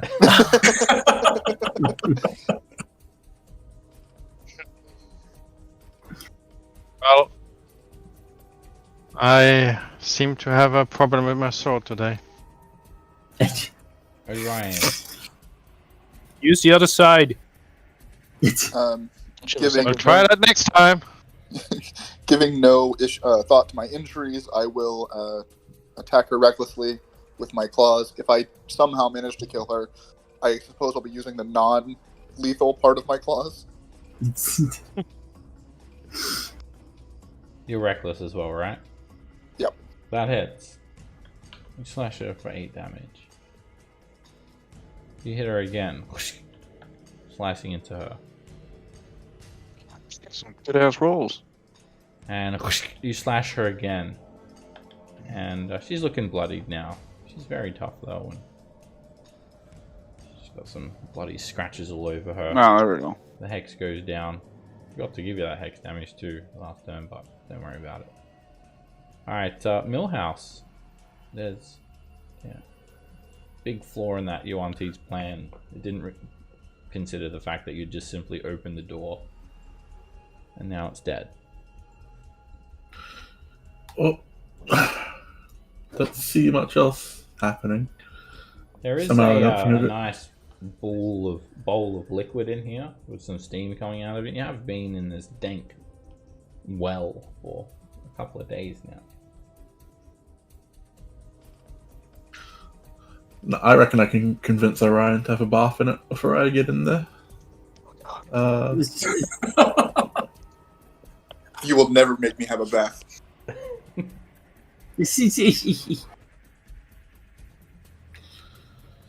Guess I'll just leave Sonic in there and I'll dodge.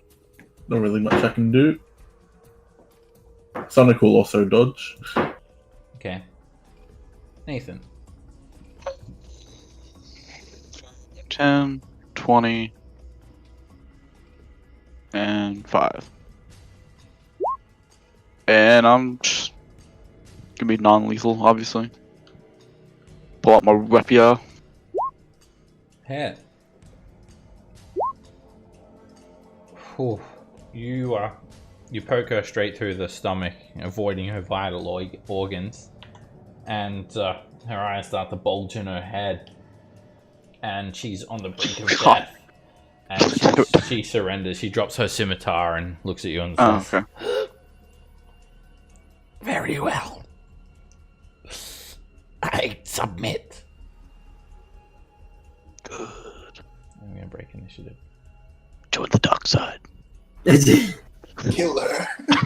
Take your place by my side. Yeah, I'll pull out the rope and just tie her hands and stuff. Alright. Make an intelligence-based sleight of hand check. Alright. Pretty good at that. I mean, sure. Proficient in it, so it's just +6. Okay.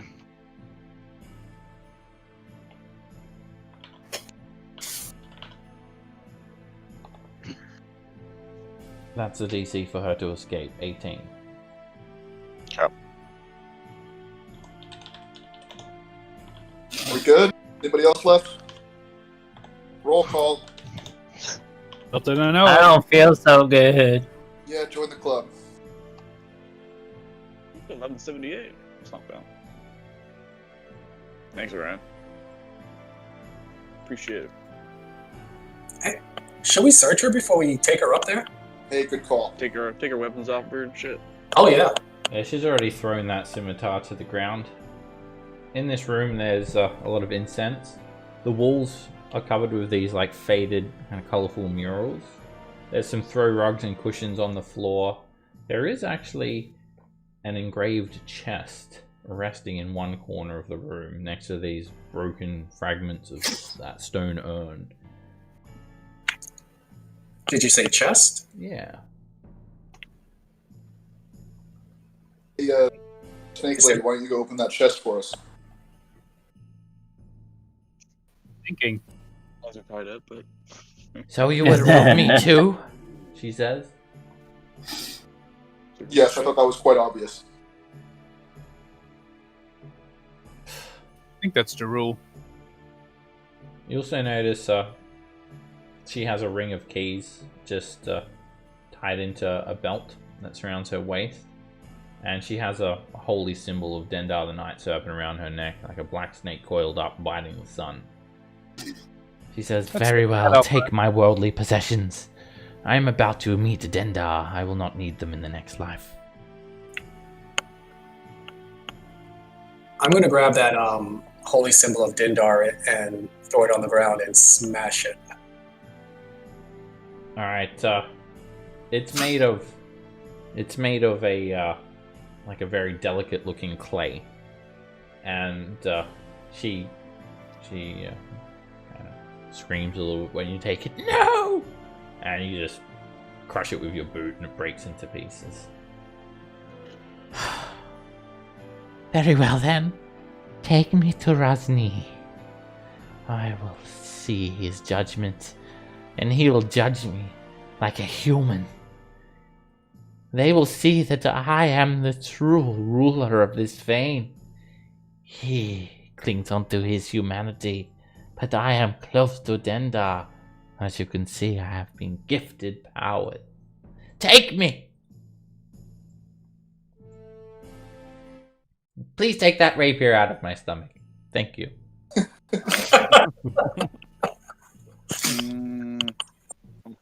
I was gonna leave it in there, but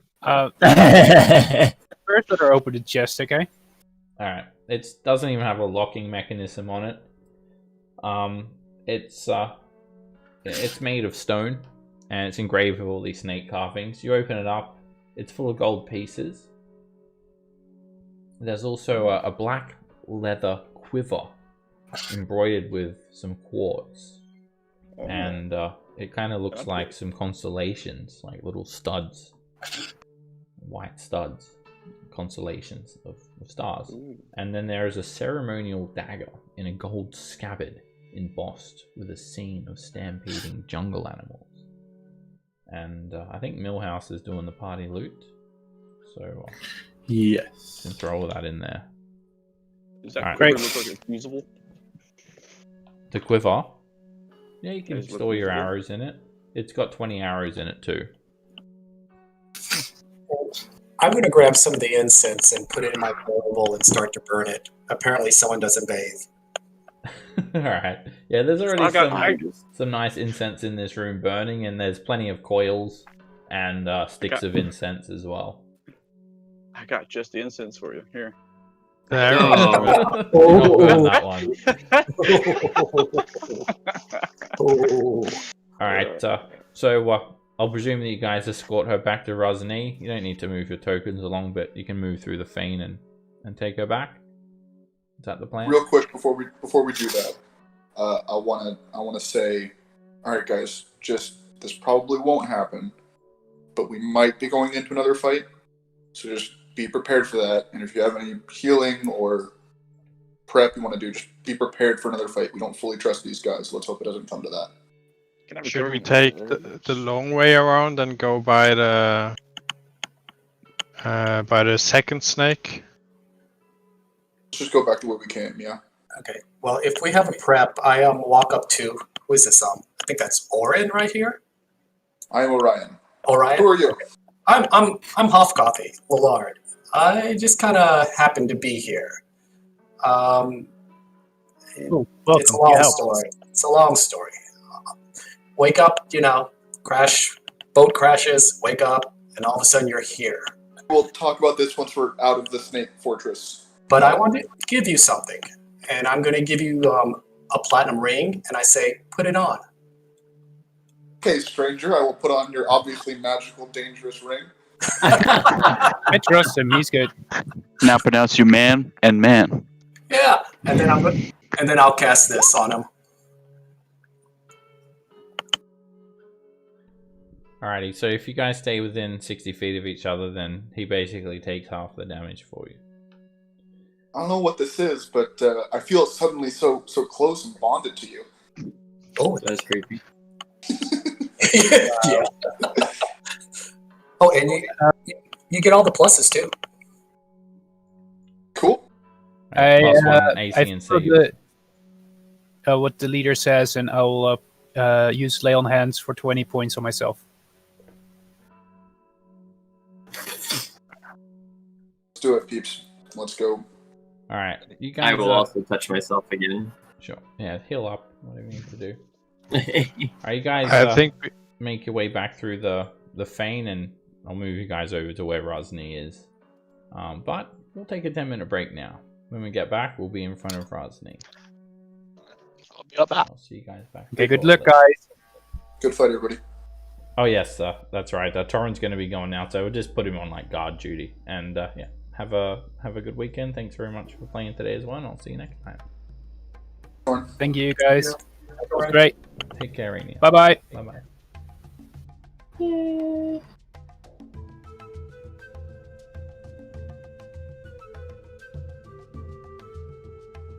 Nathan, you still here?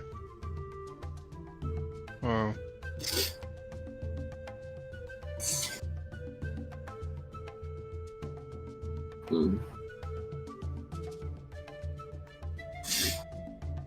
Yeah, that hallway was too small. I couldn't wild shapes. I was like, well, that's it. Well, I think we should prepare the incense before we take the meeting, just to have it ready. Yeah. Yeah. What's a botched head job? That I don't know. That was before me and Garrett got in.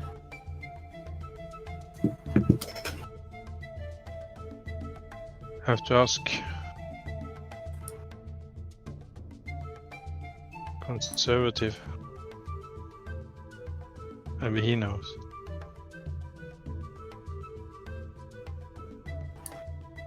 What's head job? Head bitten off by T-Rex.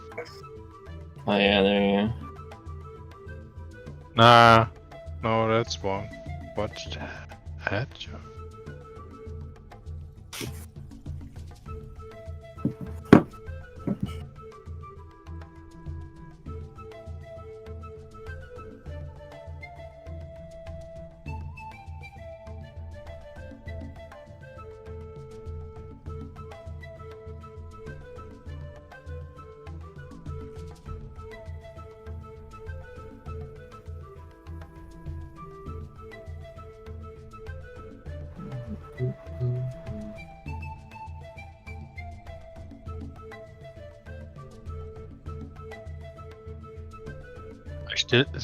I still think we should take him out, the second boss, but not right now.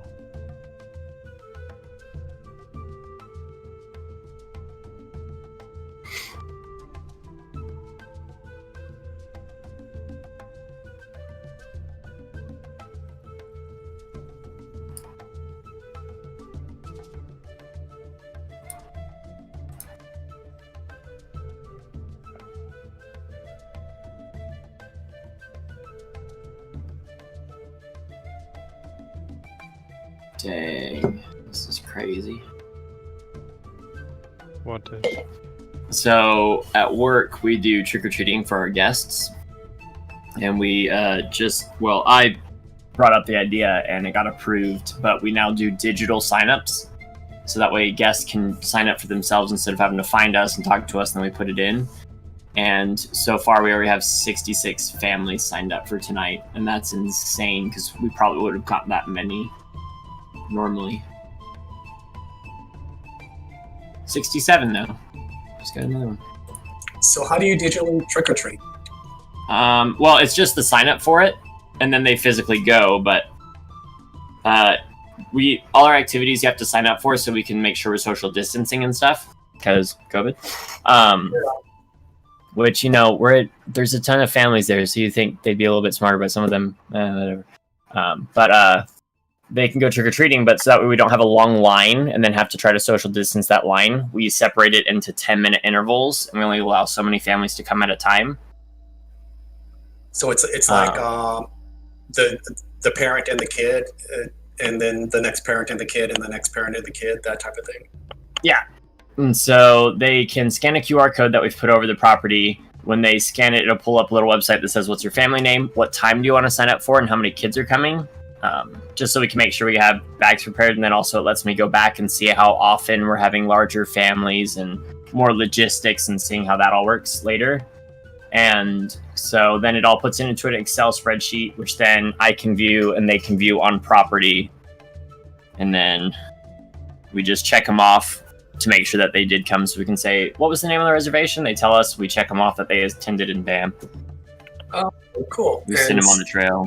So I assume they go from house to house, and there's like a bowl waiting for someone to grab the candy that they want or whatever?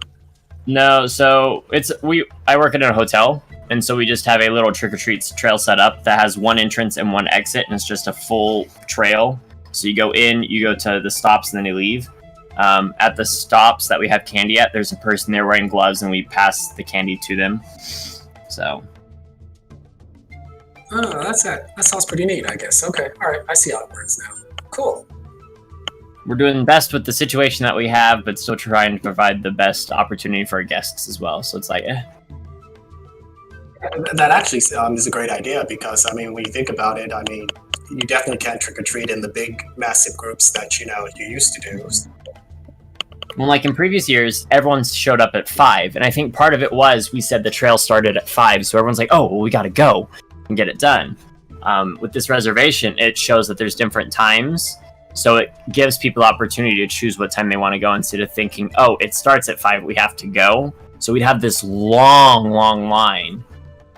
And so this helps break that up a little bit. You'll still have a line, but it's like maybe 10 to 20 families waiting, and we can audibly and easily say out loud, like, hey guys, please help us by social distancing by standing on the 6 feet markers and all that. Most people easily oblige, so.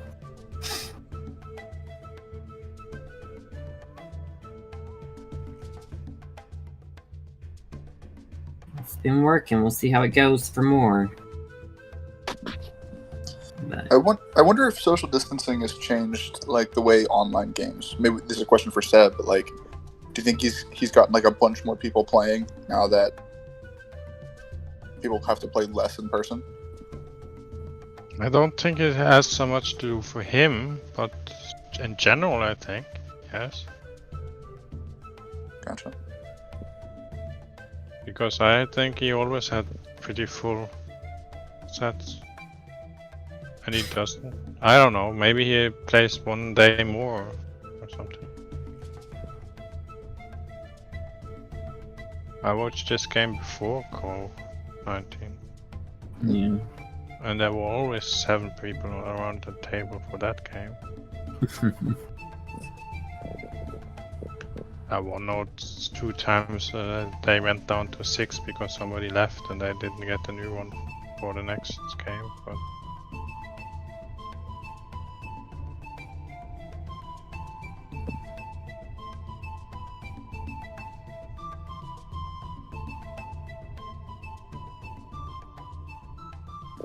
And what are the puzzle cubes?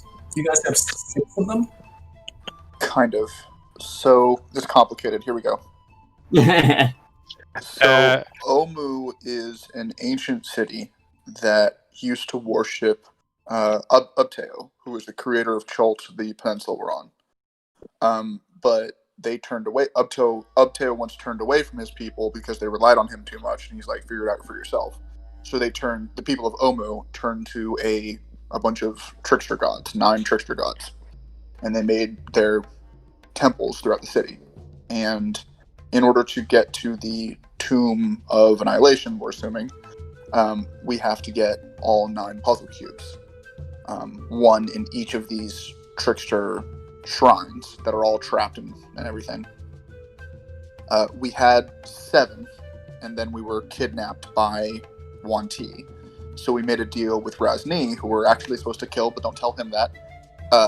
That if we kill his rival, Fendraza, or we bring her to him, then he will give us back our puzzle cubes and the 2 we don't have. Which means we can then go stop the Death Curse, which is in the Tomb of Annihilation. Woo! There we go. How's that for a summary? Good.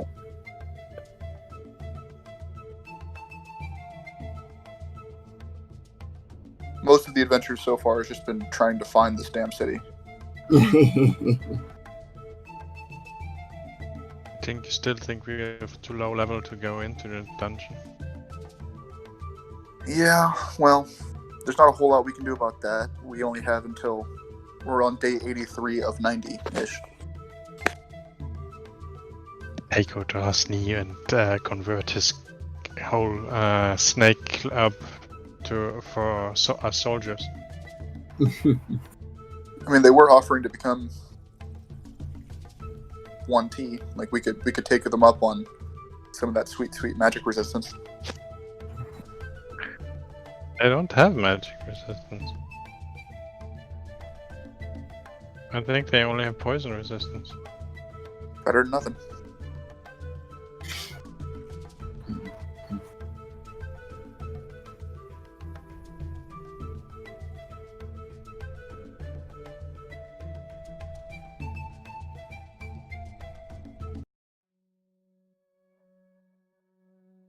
How's everyone doing? Doing Pretty good. Planning Ras Nsi's death. Alrighty, so you guys, well, let me get Metal Sonic there as well. You guys have taken Benthaza through the Fane. You head through a narrow corridor past the Triceratops pen, down through the blood-draining ritual room, and through this corridor. Torin is going to be standing guard near the entrance. Yeah.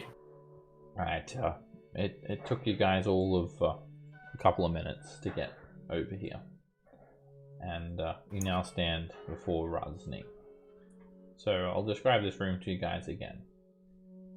There are 4 pillars supporting the ceiling. It's 20 feet high. There are steps at the northern end of the room that ascend to an iron throne that is carved in the likeness of a hydra. Painted on the wall behind it is a large blue triangle. To the south, there is an engraved stone disc set into the floor in an alcove, and that is the circle that you were teleported through Lalard by Ras Nsi. You were doing some work nearby in another chamber in a harem. So there is a 10-foot wide opening to the east that leads to a flooded alcove. You can hear the sound of water lapping the shoreline, and you guys know that there's a hydra living in there. Fenthaz is bound, tied up behind her arms behind her back, and you also notice Ras Nsi's concubine, female, pure blood, kind of just laying down on the first step next to him, and she's feeding him some exotic fruit. As you can see, he's deteriorated just a little bit more overnight. Sebastian, Yeah. on the way to Ras Nsi, can I talk to Nathan? Yeah. Nathan, you had that incense, didn't you? The one that kind of poisonous. Yeah, I gave it to someone who's getting ready to go inside of the. Now you were going to give it to me, but you never did. Do you want it? No, I said try to hide in the back of the group, and if anything goes wrong, be ready to light it and throw it on the in the corner with the bad guys. Very well. I'll observe the situation. Okay.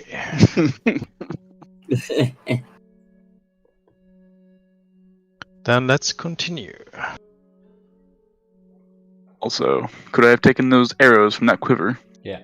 20 arrows. Alright, Alright, I got so 50 total. Sekalok is back here, his great sword, red with blood, There are 3 brood guards, 2 Malisons flanking Ras Nsi, and then Concubine Pureblood by Ras Nsi's side.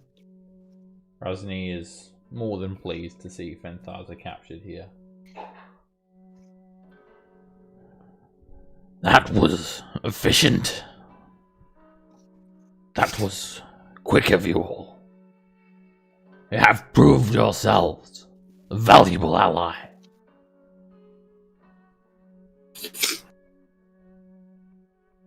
So valuable that you'll allow us to solve your death curse problem for you?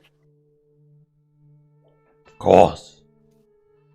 I am a man of my word. Fenthaza hisses at that. That's your problem, Ras Nsi. You are a man. We are Yuan-Ti. We are no longer human.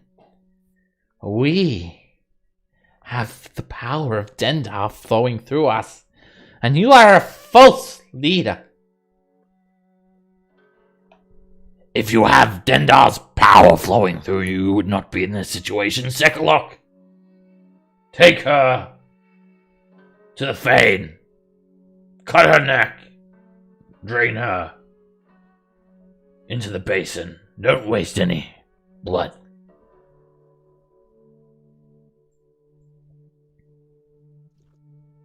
He grabs her and starts marching her off. Ras Nsi says, Feel free to watch. I'm not going to miss this. Come, Nima.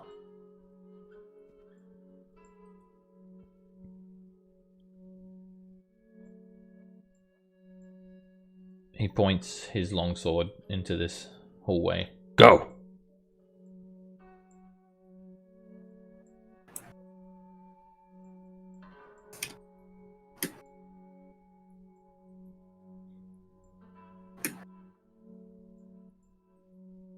No, don't go into that way.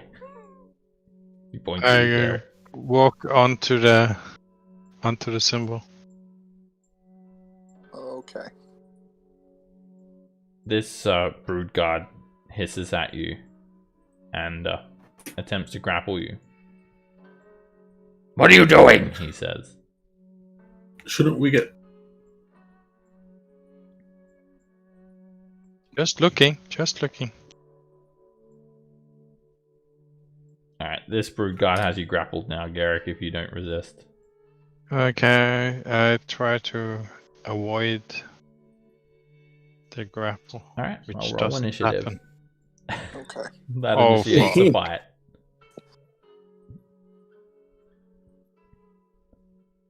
Alright. So this brood guard, these Yuan-Ti, Ras Nsi, they see you, clearly disobeying Ras Nsi's orders, and then this one tries to grab you and you push it back, so that starts a fight. Sekalok just keeps on marching Fenthaza over to the Fane. Nima just hisses at you, Garrick, and says, Fool. Do as Ras Nsi commands. and her eyes gleam and she casts suggestion on you, Garrick. Make a wisdom saving throw. Where's Torin? He's standing guard.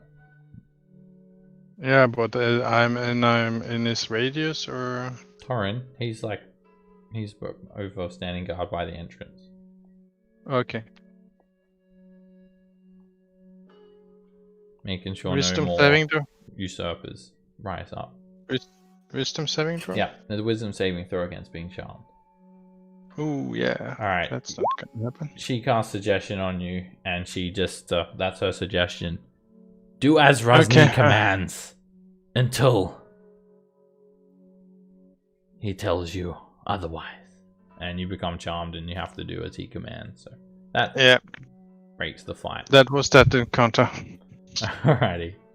It breaks up the fight. So yeah, he tells you to go down the corridor. And you have to do exactly what he says. As long as it's not harmful to yourself. Alright, I think the API broke because Or maybe it's just lagging a lot. Anyway. You guys can, go down the hall to the Fane. Ras Nsi,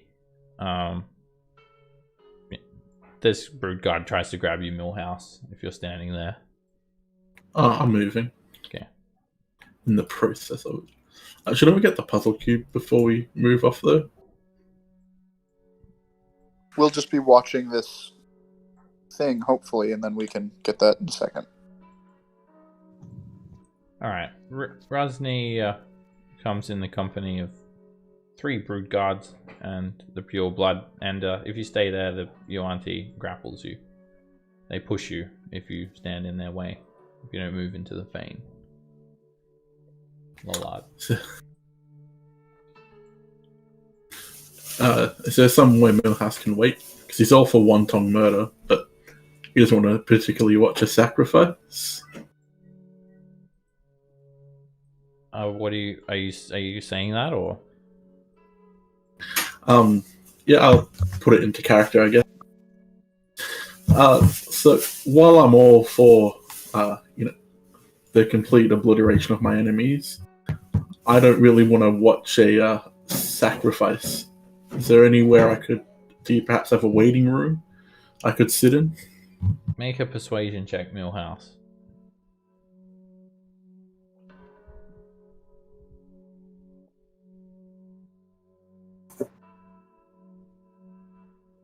Ras Nsi responds to you and says, I am the king of this Fane. You will do as I command. You gave us the option to watch it or not 5 minutes ago in your throne room. I need to show strength. And after that little discrepancy with your friend here, I've changed my mind. Now, move. and you're all directed onto this platform, and I'll describe this room to you guys. It's a cathedral. At one end, there's a sculpted balcony perching atop 5 rearing stone serpents. Blood dribbles from the serpent's jaws, and it falls into a semicircular basin. From there, it flows along a sloped trough into a wide stone bowl set into the floor. South of the bowl is a mezzanine, prominently situated atop which is a cauldron of steaming broth that exudes a fleshy odor. To the west, there's this huge gong carved with snake patterns standing on a second balcony. And Ras Nsi says, Onto the mezzanine. and this Yuan-Ti tries to grapple you, Lollard, if you don't move. What do you do? Hang on. Yep, there I go. Okay, now we're moving.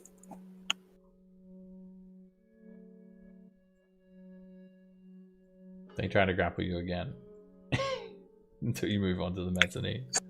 Okay, I'm I just have some lag. No problem. Alright, I'm gonna put you on the mezzanine. I'm presuming you're wanting to go there. Yeah. Alright, these brood guards, 2 of them stand by the exit to the east. One of them stands next to Ras Nsi's side, and so does Nima. And he just kind of stands next to this bowl. You hear this loud gonging sound as this Yuan-Ti brood guard uses a mallet to bong hit this large gong, and Yuan-Ti from nearby rooms start to gather to watch. Some of them approach from the balcony to the west, and others spill in from the south through a corridor. And it takes about 5 minutes for these Yuan-Ti to be summoned. Others come from the east, and they gather around. During this time, Shield of Faith has gone down. It's only 10 minutes.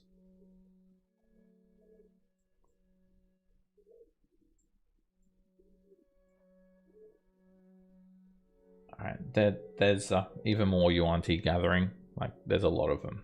They pile onto the mezzanine. A large portion of the Fane arrived to see this. And Ras Nsi, when everyone's kind of gathered, most of the Yuan-Ti from nearby rooms, Yuan-Ti kind of slithers up, and he climbs up. Actually, no, he doesn't climb up. He slithers away, and then he reappears on this balcony, 40 feet overhead. He looks down at everyone and says, "My Thane! As you may already be aware, there was a traitor amongst our kind. The Nightmare Speaker claims that she has been in contact with Dendar, but she has been fooled by a false god. She has been filled with visions of betrayal and distrust. Dendar has chosen me to be your warlord and your king. It is true that I have been afflicted by this death curse that you have heard about. And although my body is withering, my mind is still strong, and I command this Thane. If anyone wishes to oppose me, speak now. You may duel Sekalok as a way of speaking up. Anyone? Does anyone dare oppose me?" That sounds like you, Orion. Orion, this is you. This is your moment. Maybe sometime when I didn't have 14 HP. Does that really change anything for you? Yeah, it does. But I mean, right now, maybe not. Well, actually, you're invulnerable. You have 52 HP. I'm the one that takes the damage. In that case. But that's true. Just as I thought. No one here is foolish enough to stand against me. Do not listen to the lies of Fenthaza. I may have come from human blood, but now the blood that flows through me is the blood of the serpent. I have left Mesro behind. We have learned today that there is another common enemy, Asarak. He has tricked us into guarding his tomb. But we will send these adventurers in, and they shall plunder it for us. They will stop this death curse, and when I regain my full strength, I will wear the black opal crown. Darkness shall consume the sun. They all start hissing in abyssals.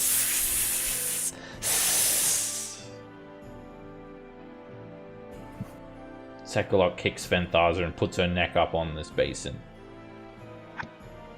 This is what happens when you betray me. Sekalok raises his great sword. And he turns to Nima, who's kind of crying a little bit. Sekalok says, I sentence you to death, Ras Nsi! And he doesn't attack Fenthaza, he turns and swings at Millhouse instead. No, not Millhouse, no. Nima says, "You're my hero, Sekalok." And we're gonna roll initiative. Dun-dun-dun. Well, that could have gone better. The Yuan-Ti that are witnessing this, they are absolutely stunned, and they're all surprised. And apparently, yeah, there is some sort of betrayal or something. You're not sure what Sekalok's motivation is. I mean, he literally just killed like 3 or 4 snake people in the name of Ras Nsi. But now all of a sudden, he turns on Millhouse. The snake charmer charmed him. We don't know who he killed. We just saw him kill one person. He's going to attack. I have the high ground, Sekalok. Don't try it.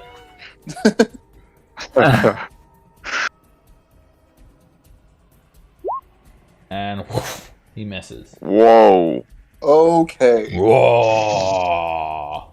Whoa. This guy's tough. Miss. Oh my god. Whoa! He makes a third attack. And whoosh, miss. Then he clenches his fist. Whoa! And you can see he's got a couple of small injuries from previous fights, but not anymore. He recovers. Told you I had the high ground. Shouldn't have done it. Ras Nsi says, "Fool, Sekalok! Do you think I'm not aware of your little bout with Nima? That's my bitch! Adventurers! That's mine. Slaughter Sekalok! And Fenthasa! And Nima as well! Expend no one!" Lollard. I'm going to cast. Let's see, bless on who is this? Nathan over here, Yes. or the big guy? Orion. Yep, and the other big guy. Okay. Nice. All right. And those three right there should have bless on them. And then I'm going to also, as a bonus action, cast sanctuary on me. If you cast the spell as a bonus action, then you can only do a cantrip. And yeah, Bless is not a cantrip. That's cool. And then as a bonus action, we're going to do this. We're going to do... yep, I'm not... Well, I'm over there. I'm nowhere near.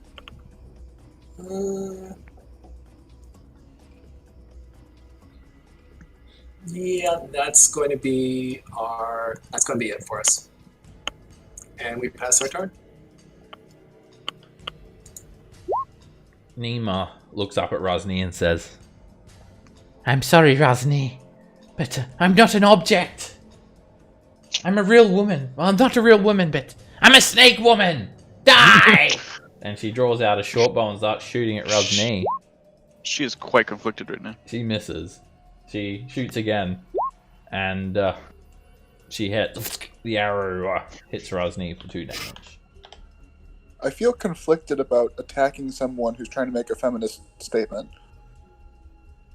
What about that with the object thing? Yeah, the object thing. Nim. Alrighty, I am not gonna sit this one out because I have freaking space. I'm gonna wild shape into a giant snake. Alrighty. Giant constrictor snake. Doing it finish. Alright, you just expands his 30-foot long python. Yee. Alrighty. Hello. Hello there. And I'm going to move here. Yeah, since he's huge, he can move into other people's places, right? Yeah. Okay. Can slither around medium or smaller sized creatures. And I'm going to attack Sekalok with a constrict, hopefully. Oh. You attempt to wrap your snaky body around him, but it doesn't get him. Yeah, but it was a good attempt. And that'll be it. Nathan. Oh, shit. I can't see Nemo from here, right? Because this basin's in the way. No, you got the high ground. You can see her. Oh, all right. Can I get a bonus action insight with fighting against her? Boom. She's kind of deceptive. She's doing some slithery snake things, and they're very hard to raid, these Yuan-Ti. Getting some really You know shitty what rolls they're gonna today. Alright, I'll just take a shot at second lock then. That's my bless. Whoops, wrong one. That. Hit. You shoot him right in the back. The arrow clearly impales him. And he doesn't even flinch. I move back over here next to this lit up object. Ryan. I'll rage as a bonus action and grow my jaws this time. And can I move through Nim space? Yeah, it doesn't slow you down. He's 2 sizes bigger. Okay. Then I'll move here. And I will take a bite at Fenthras's throat. Not reckless. The brood guards are all watching. Oh. And you bite her neck, and her neck just spurts out blood that fills this basin. Ras Nsi looks at you and gives you a nod. Orion. Good! I smile bloodily at him, and then I'll take a bite at Sekalok.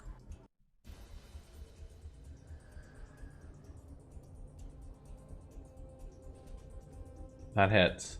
And you bite him for 3 damage. Oh, no, sorry, 7 damage.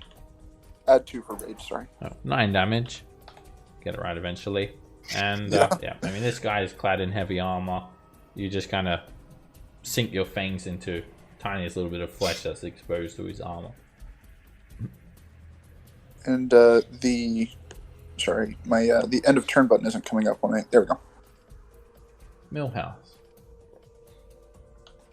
So what is Sekalok wearing?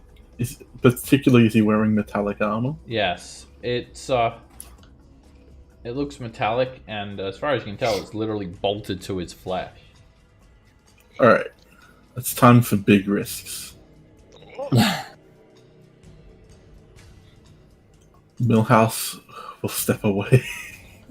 Whoa! He's gonna. Now you've done it. You Millhouse. And whoosh, hits you for 25 slashing damage. Oof, my Man. friend. That's Interesting call. That's 2/3 of my hit points. Alright, one's heat metal's ranged, right? Yeah. Yeah, it is. Alright, but first, I'm going to use something that I've never used before.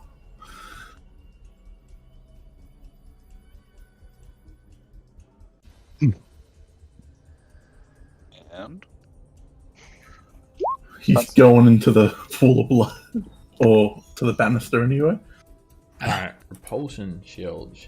You can use a reaction immediately after being hit by a melee attack and expend one of the shield charges to push the attacker 15 feet away. So you repulse him, and that knocks him into the basin of blood. Then I'll use It's, heat metal on him. It's not that deep.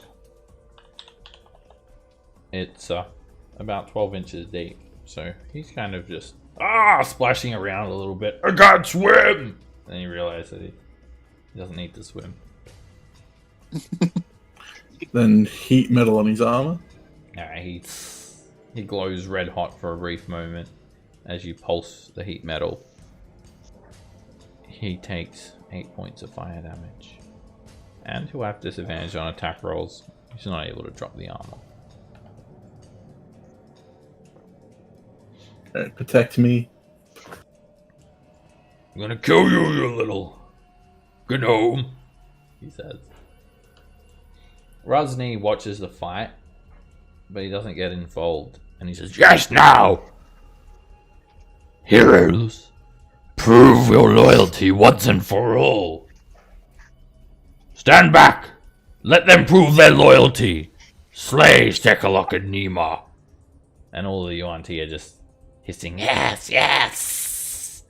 Kill, kill, kill! Blood, blood, blood!"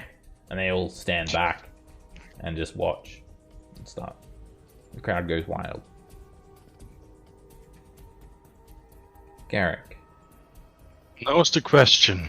I was suggested by Nemo.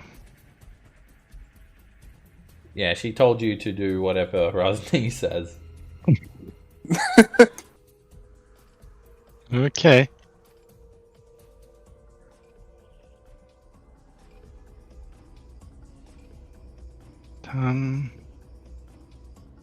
I move 10 feet up. And then can I move all the way into the blood, or? It will be difficult terrain. Moving over into the bowl. Okay, so the rim is difficult terrain, and that's too different. Yeah. Okay. I think you could I get, was I think that- you could get into melee with Sekalock. It would be out of movement. It would be 30 feet. Yeah, on the second thought, I don't think that's such a good idea. So I point my sword at him and fire a firebolt in his direction, which probably misses. Yeah, that misses him. Even with a plus 1d4, it's not going to hit him.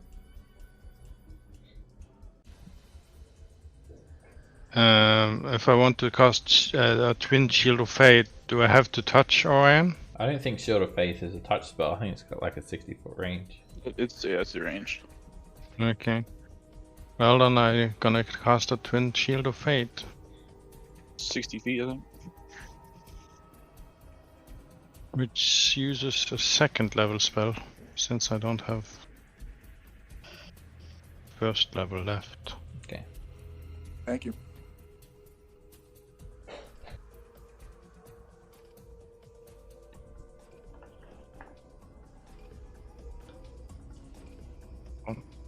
Spell point.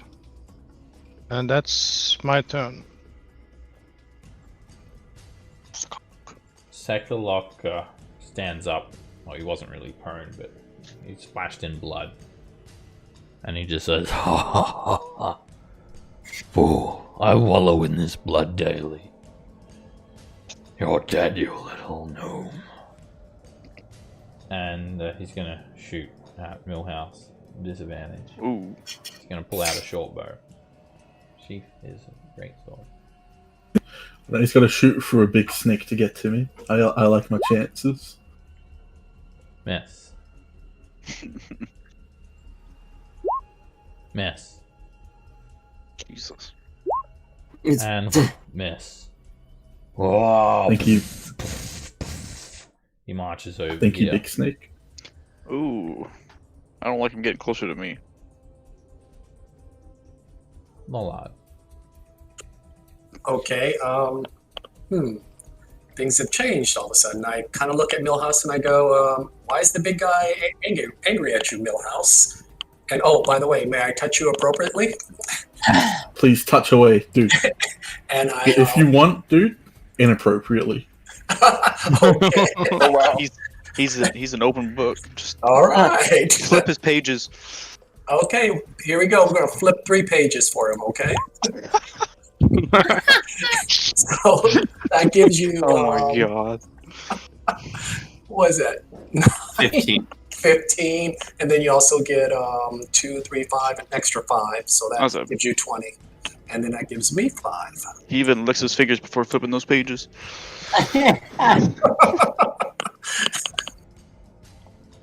Nice firm grip. And let's see, I am going to leave it at that, and that's my turn. Alright, Nima's going to drop concentration. She realizes that she's effectively told Garrick to kill her. So, you're no longer suggested. And then she looks up at Ras Nsi and says, You're not the leader, Ras Nsi. Sekalock is more snake than you ever were, in all departments. and all the brood guards start hissing, "Oh! I've got a death curse," Ras Nsi says. "Things shrivel and shrink." And then she keeps on shooting at Ras Nsi. Gross. Miss. Miss. Nim. Alrighty, here we go. Snake it a snake. Slither. I'm a snake. I know. I'm gonna do that. I'm gonna slither over here. And then I'm going to try to get Sekalock again. I'm gonna bite him this time. Crit. Ooh. You chomp onto him for 10 points of damage. Your fangs sink deep into his snaky flesh. Those numbers. It's not a lot of damage, but hey, it did at least hit. You'd think a giant That's constrictor snake would have a grapple for a bite. No, that's the constrict. Right, it's still Nathaniel. hurts him good. Nathan. This big guy's getting a little close to me. I'm gonna take a pot shot at him. 19? That hits him. You manage to find a gap in his armor and put an arrow straight in there. Another arrow impales him for 20 damage, and he's still not even bloodied.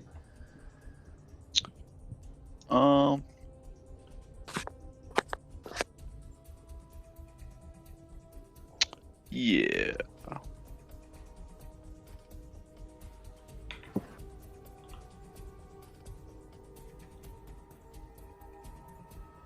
I'm gonna head over here.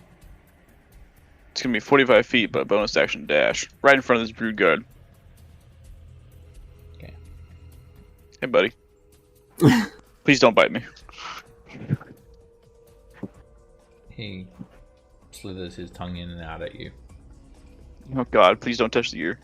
Orion. Well, if Ras Nsi dies, this has all been for nothing.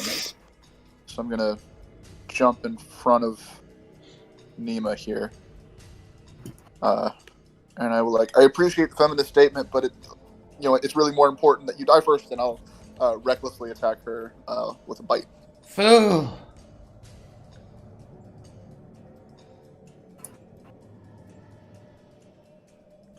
And that hits. You chomp her for 8 damage.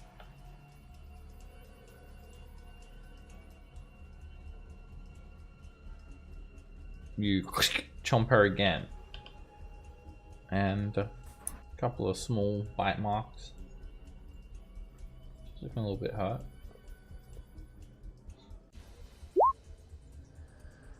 Millhouse. I'm going to apply more fire. There it is. Alright, you use a bonus action, cause Sekalock's armor to sear into his flesh a bit more, and he's starting to stagger around a little bit. Then I don't want to get into melee, so I'm going to chuck a firebolt. And it crits him. It knocks him back, and he's starting to kind of sway from side to side, and looks like he's lost a lot of his strength. Then right, that's it for me.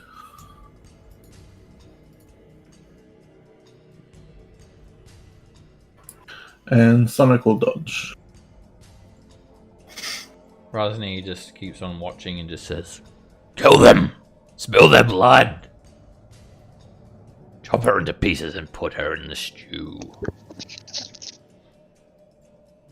Gary, How does it taste? you can taste it. It's right here.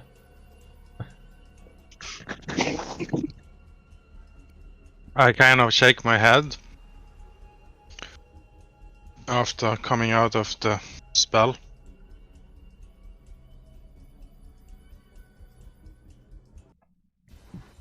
And damn it. Move down here and try to stab him with the blade. Hit. The green flame blade just catches him, bit of fire, licks his flesh, and he's looking a bit more injured. And that's me.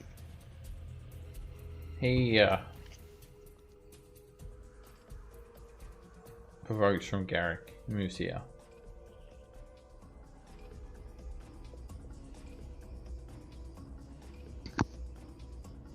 Do you want an opportunity attack him? No.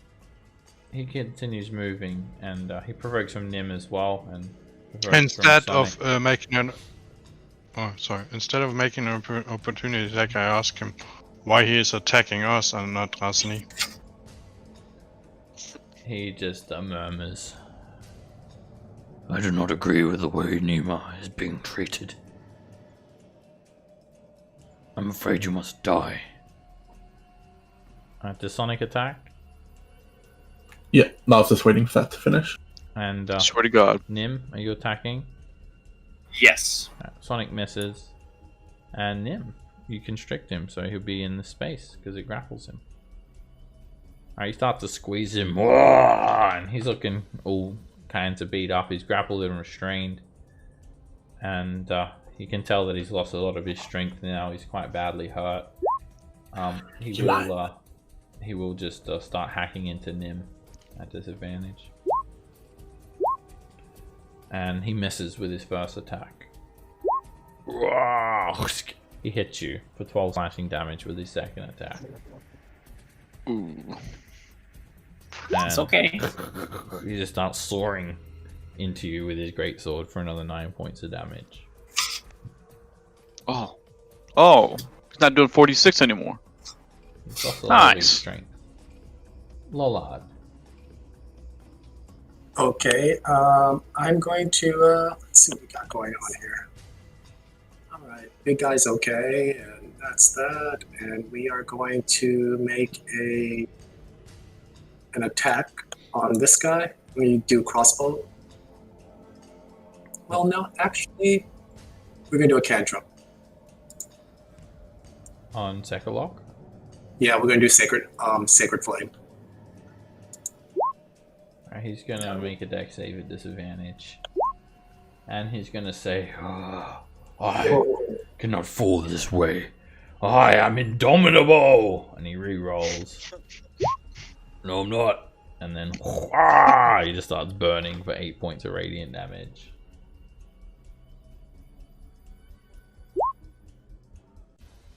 Nima turns to Orion and says, she looks at you and says, "You are blind. Ras Nsi is just using you to get the Black Opal crown. Then you'll be disposed of. You should stop fighting. We're going to sort this out diplomatically." And she suggests you, Orion, make a wisdom saving throw against being charmed. Ooh. And you completely ignore the magic. Diplomatic? Never. Nim. Oh yeah, I'm going to bite at him. Stack lock. Yeah. Mm. You chomp him for another 10 damage. The fangs sink even deeper into his flesh, and he's just a bloody mess. I was gonna, before his turn ends, can I call out to him that you might want to drop him? It doesn't burn someone grappling them. Heat metal. Yeah, anybody in physical contact with Oh, it. does it? Okay. Yeah. Oh shit. Well, in that case, I didn't even realize it does that. Did you want to let go of him, Nim? Or Yeah, I'll let go of him. not mine being burnt. Okay. Nathan. So from here to here be a 10-foot drop, so you use 10 feet of my movement to drop down, right? It's not 10 feet. It's like 3 feet, and it'll be difficult terrain. That's what I meant. Difficult terrain, so I'll use double movement to get down. Yeah, it'll cost an extra 1 square. 10, 20 to get down, and then 5. 25 total to get there. Pull up my rapier. Stab this bitch in the back. Now you see all the UNT hissing and slithering their snake tongues in and out, cooling for blood, and Sekalok is looking after you through his bloodied helm. You jam the rapier straight through Neiman's neck, and Sekalok lets out this loud wail. No! Rosny's rubbing his hands together. Excellent! Nice! He joined the dark side. Oh, man. I can't grapple or anything, can I? I mean, you She did. just put a rapier through her neck. Oh, no, I was just gonna toss her in the blood, but that's alright. I mean, she's a corpse now, free interactive object. She was always an object, Rosny says. Oh, Jesus, man. Oh my god. I would interact Um, with the object with her. Yeah, Rosny, Oh, I don't like that. he's evil, so. Yeah. I'm okay. Who's up next? Okay, I feel like they can take care of Sekalok before he actually comes towards me, so I'm just gonna sit right here. Yeah, you throw her into the blood pool. Yeah, that's what I was gonna do. Ryan. Can I, if I'm standing on Fenthraza's square, would it be squeezing to attack No, she's from dead. that? Okay. Then I will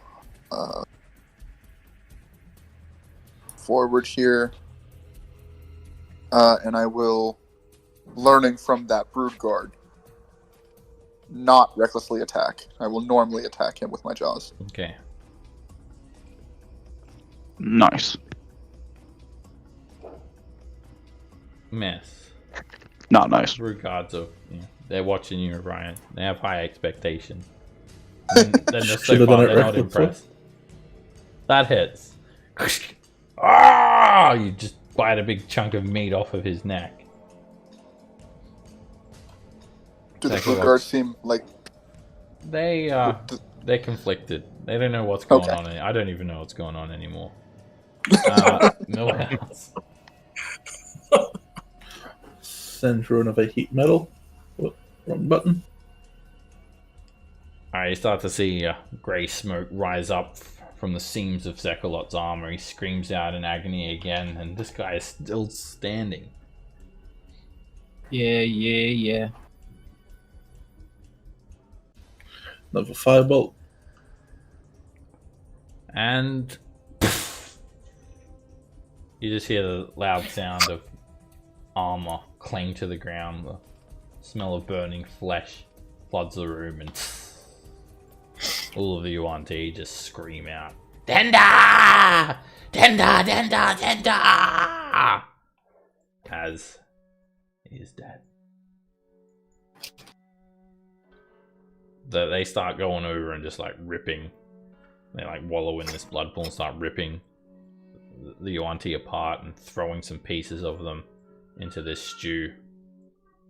And they go crazy, just wiping blood all over the walls. And a couple of them retreat into this room to the east, and some of them go back to their duties, but some of them just get ecstatic, and yeah, the place gets covered in blood.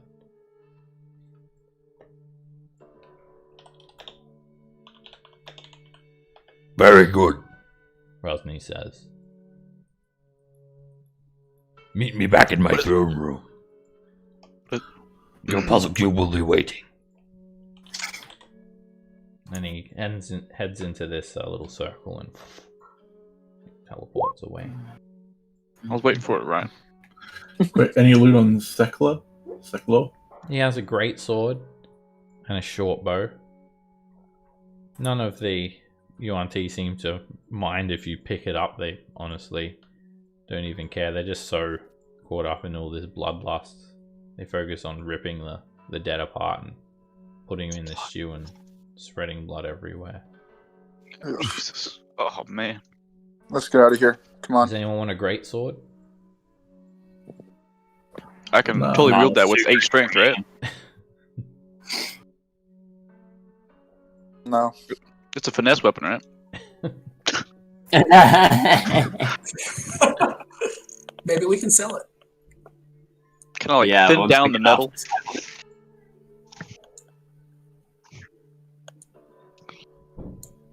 The throne room it is. Yeah, you guys just smell the iron stench of blood flood the room, and you leave behind a scene of absolute devastation, bloodlust. And you can still hear him screaming and reveling, throwing bits of flesh around and eating the corpse and cutting their necks and spilling more blood into this pool. When you return, it's a lot cleaner in here, and Ras Nsi stands here flanked by his Malison guards sitting on his throne. He rolls the puzzle cube along the ground towards you all. The first thing that you come back. That's the first thing he does when you come back. Roll that puzzle cube along the ground. Is it the one he owns that we didn't have? Yes. It is Okay. Unk's puzzle cube. The flail snail.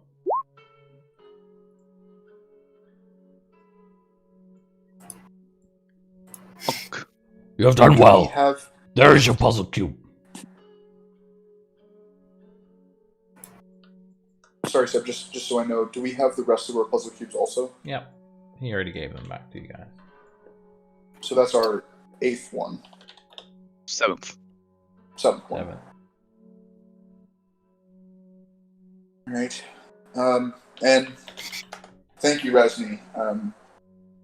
I believe we talked earlier about the other puzzle cubes that stand in our way, possibly held by the Red Wizards. Yeah. Go out into Omu. Find the Red Wizards. Kill them. Take the puzzle cubes. Then enter the Tomb of the Nine Gods.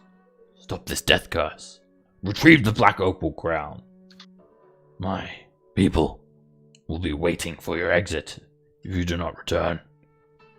We will presume you are dead and that you have failed.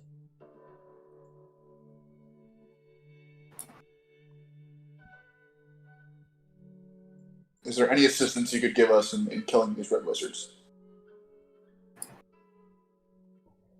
I will allow you to recover your strength. Thank you.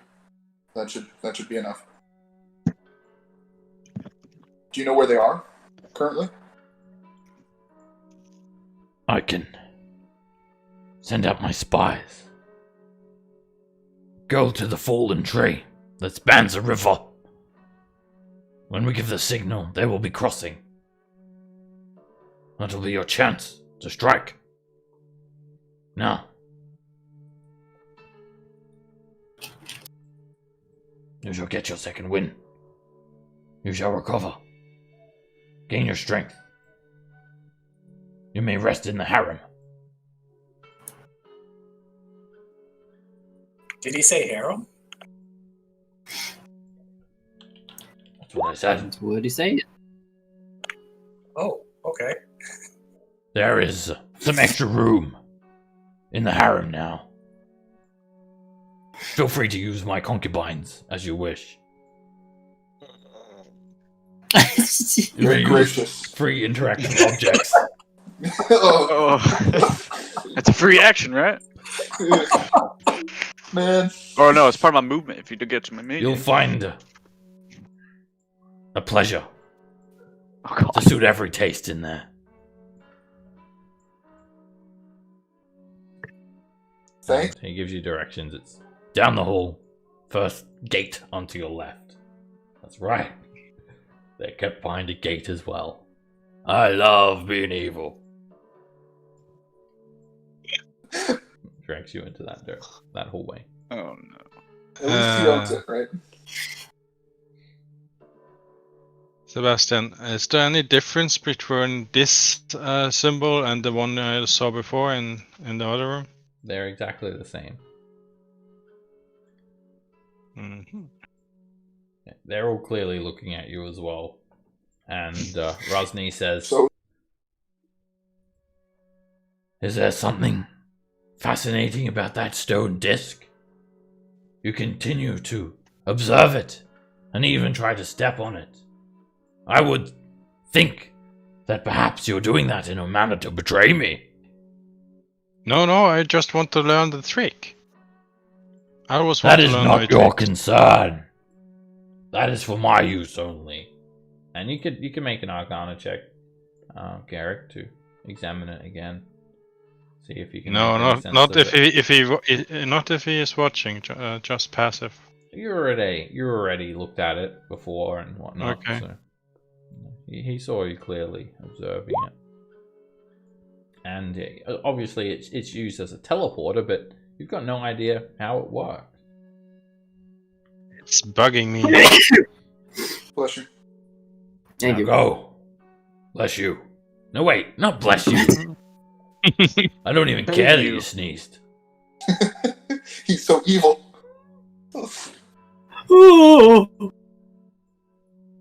And when you head into the Fane, tell the Brute Guards to leave some pieces of Nima. Enough for a zombie. Thank you. I'll still have some use for her, even in death. Oh. I'm just gonna walk away from that one. Ooh, yeah, I'm gonna comment on that one. Ooh. I'm not gonna help with that one.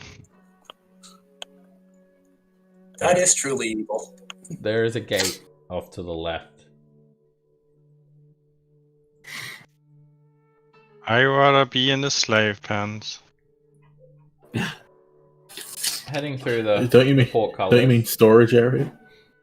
There's a fountain of cool water bubbling on the floor. The scent of lilies fills the air. Silken drapes drift lazily in the heat. Archways open into shaded booths, heaped with cushions and trays of sugared sweets. Lounging about are some scantily clad humanoids with eyes like those of snakes, with scaly patches on their arms, legs, necks, and backs. And they welcome you. There's also this inhuman bipedal reptile kind of watching over everyone, and the UNT say, Welcome. Welcome to our sanctuary. Please come and relax. Perhaps a massage or something more? Mm. I mean, I'll take a massage, nothing more. You notice one of the UNT stands out among others. He's the only male in the room, and he has this painting on his face. He looks a fair bit different than the purebloods. And he smiles at you all, and he says, Come. You, I want you. And points to Orion. Oh, I'm engaged. No, I'm good, thanks. Make an insight check, Orion. No, I want you. Alright, you see him kind of wink at you, Orion. I think you should go for it, dude. Can I insight it just for shits and giggles? Sure. You can insight him. I mean, after this adventure, you're a married man. You can't do this kind of stuff anymore. You're saying it's like Nathan, a you bachelor think he party? like it's not some sort of enticement. He's not trying to solicit something. You feel like he wants to tell you something out of earshot. I'll just look at Ryan and be like, yeah, you definitely should. How can I argue with that? As you pass by, I give you an extra 6 hit points. Thank you. Slap him on the ass. Go get him. I can handle this one by myself. And the other pureblood leaves, and he pulls a curtain aside. I'm listening at the curtain. The other UNT look at you and say, "Oh, you're a naughty one." I lift both eyebrows and The brood guard looks at you and says, You want in? You go inside. But yes, we accommodate to all taste. You want to listen? You do that too. How tall is this basin? It's like 2 foot high. Okay, I'm just gonna sit cross-legged next to it and just look into it. It's nice and cool.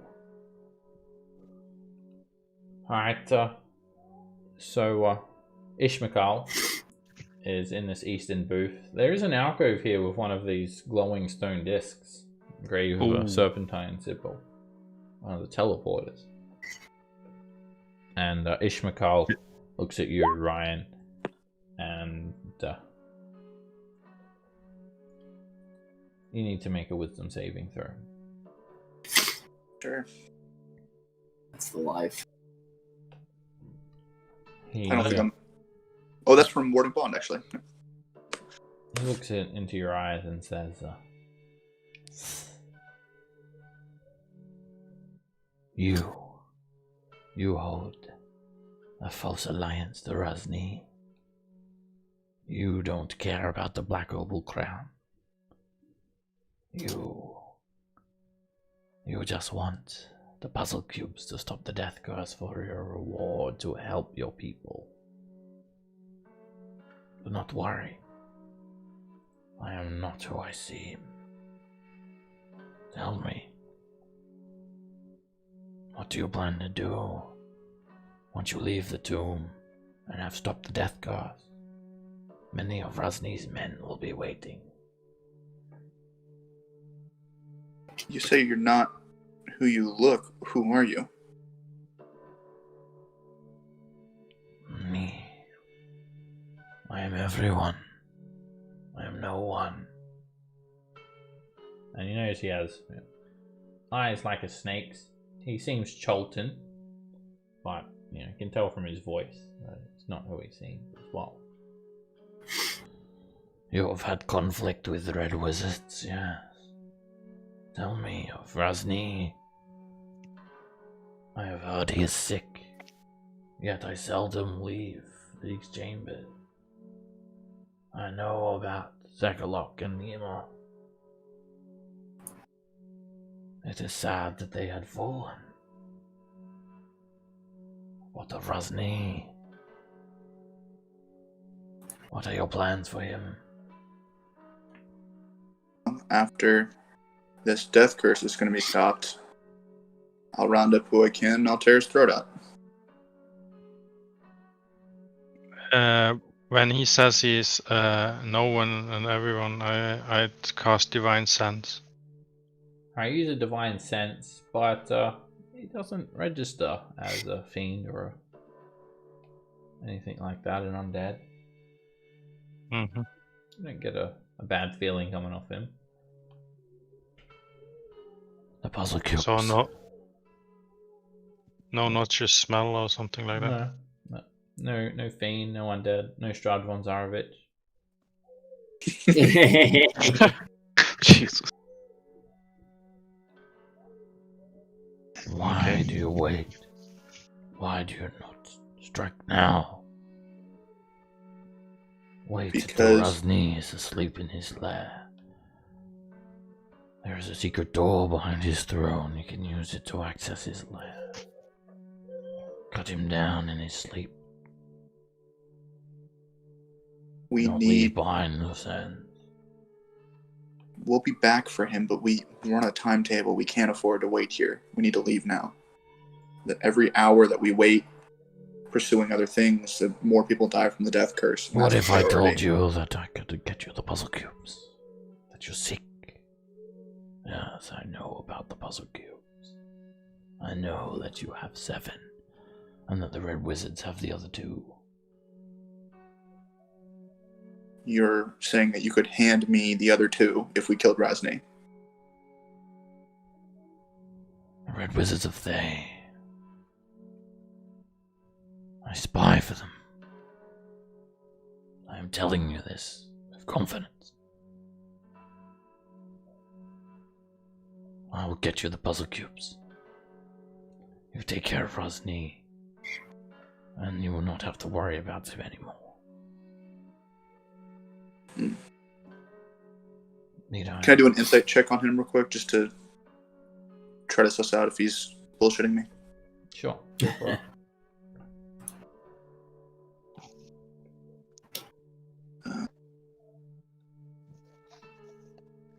Cool. You're not sure if he's lying or not. Can I cast Whisper to Orion? As a message, I mean. Yeah, you could do a message cantrip to him. Oh yeah. Feel free to enter these booths, anyone else as well. Yeah, but I don't want him to know that I was talking to Orion. I say to Orion, ask him why he wants Ras Nsi dead. Why is it so important to him? I'll respond, as long as he can get the cubes, I don't really care. He's evil. Yeah, this guy looks a lot more trustworthy. You're right. That's wise. At least get some information before you make a new deal. I'll say to him, I need confirmation that we'll be able to get out without being attacked by the entire Fane. I could organize that.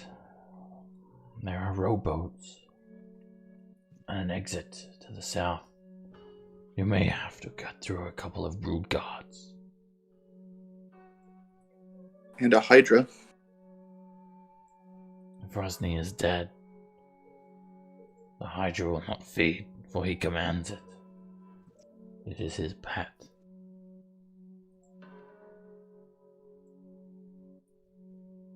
Let me talk to my allies, and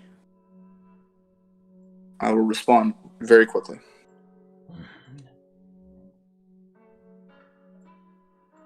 Who's next? Wow, that was some good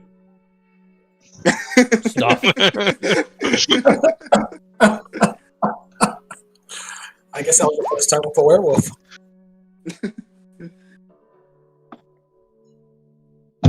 Jeez. I don't know how to tell this to everybody. I'll say, Garrett, can you do the thing?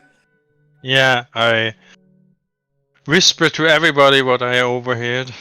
This brood guard is kind of watching, and I think when you do message, it's it's evident. Yeah, but he can't hear what I'm saying. The brood guard says to you, Is there some sort of secret here? Yeah, kind of. Okay. Don't you have secrets from other people? I do. Yeah. It's kind of the same for us. I've never been reckless. You've never been reckless. I got something. Then you to show should talk. Then you should talk to my my good friend. I give clap Orion on the shoulder, and then clap my hands to get off the stink. How dare you? Yeah, the guard itself, he kind of doesn't really seem concerned too much about what you're saying. He doesn't press that matter, but he's just kind of watching over all of the concubines. Well, we're still doing the whisper, the message, because who knows who has listening ears. But it takes a little bit longer because I can't. We have to do it one at a time. Okay, whisper all that message, and the brood guard's not really listening. Some of the pure bloods are trying to entice you guys and offering you these sugared sweets and. Anyway, after we discuss, I laid out what he said. I say we should rest some before we attack if we gonna do this deal. Alright. I'm kind of tapped.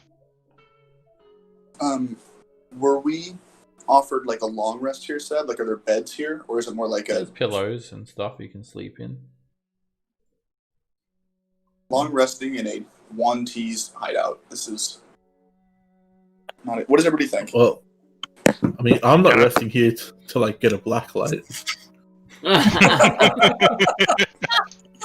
I kind of agree. I'm gonna do a standing sleeping. So basically, you're not resting here in that case. We do need a long rest, though. You could go to the slave pens. Probably a lot cleaner. This is better than being in. Oh yeah, it's better than being in 3 feet of excrement. And who knows what. Can we discuss the plan as if we were messaging to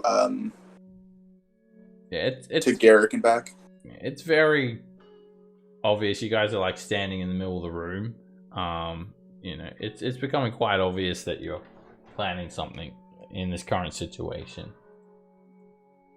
Ishmael, it's almost as if he can read your guys' thoughts. He says, You are tired. Come. You may sleep here. There's lots of pillows. I used 2 hours of the rest time to study there. It's one thing sleeping in somebody else's juices. It's another thing sleeping in Orion. I don't want to sleep in there.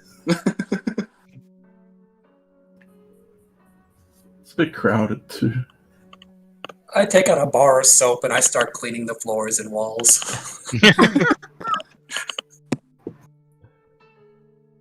I only can clean food and water. It doesn't help with dirty rooms. I got a couple of bars of soap here. You want one? Yeah. Thank you. All right. Okay. Ishmael says, Music. I want some music. and a couple of pure blood start playing some music to kind of drown out your conversation. Okay. I think we should. It's up to the majority, but I think we should do it. Do what? The proposal is that if we take a secret path and kill Ras Nsi, our new friend here can get us out of the Fane and the remaining 2 puzzle cubes we need. That way, hopefully, when we leave the tomb, if we ever do, then the 1T won't be waiting for us to hand them something. If we do something like that, then we need to get Ras Nsi away from the city or, the main crowd here. Because as soon as we attack, this whole place is going to be on us. Yeah.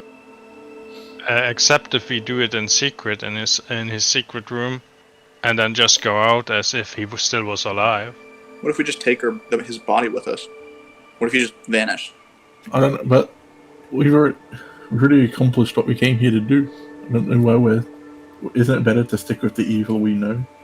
We have to... Remember, you were with us when we went to the Naga, right? Millhouse? Yeah. The reason the Naga gave us those gifts was to kill Ras Nsi. So, you guys have a pact with somebody else to kill Ras Nsi for these cubes, I guess? We kind of. There was a Naga, and she was super nice, and she was like, hey, here's some magic, please go kill Ras Nsi. It's not really a pact, more like a... agreement. Yeah. Assignment. But we can always do this afterward. It's just, do we want to risk... The options we have is either kill Ras Nsi to get the 2 cubes, and then risk the Wanti's anger, or just leave now, and then get the 2 cubes from the Red Lizards by ourselves. And then after the tomb, then we can go take Ras Nsi out. Those are the options. And either one of them is fine with me.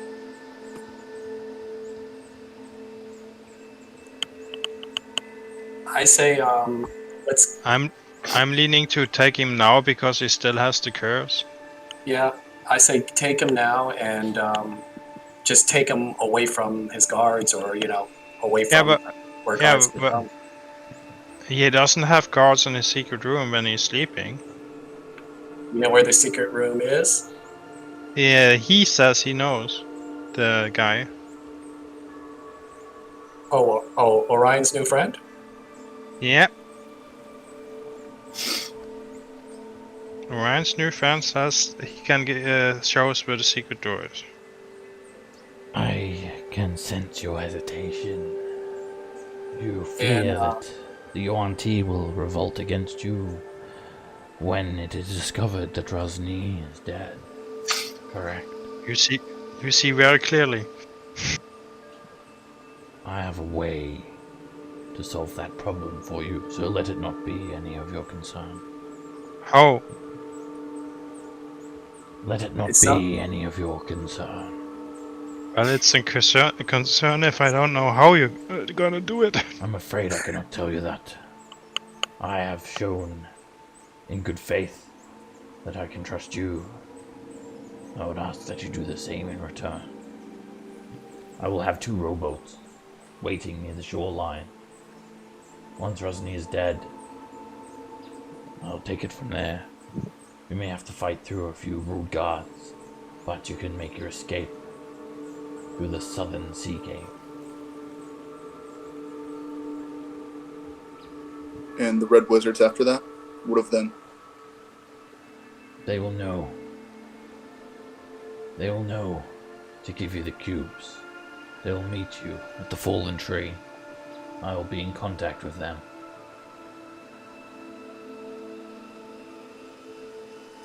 Everybody?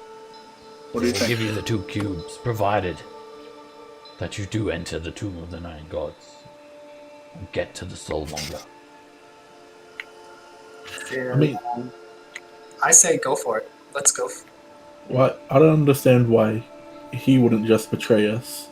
He said he's a spy for the Red Wizards. Why wouldn't he just betray us, take our cubes, and give it to the Red Wizard after we kill Ras Nsi? The Red Wizards. They do not stand a chance against you. You have already killed 2 of them. There were 6 parties of Red Wizards sent to Omu. So far, 2 have died at your hands. 1 has become petrified. They have no chance to overcome the challenges in the Tomb of the Nine Gods that Azarak has set before them. I mean,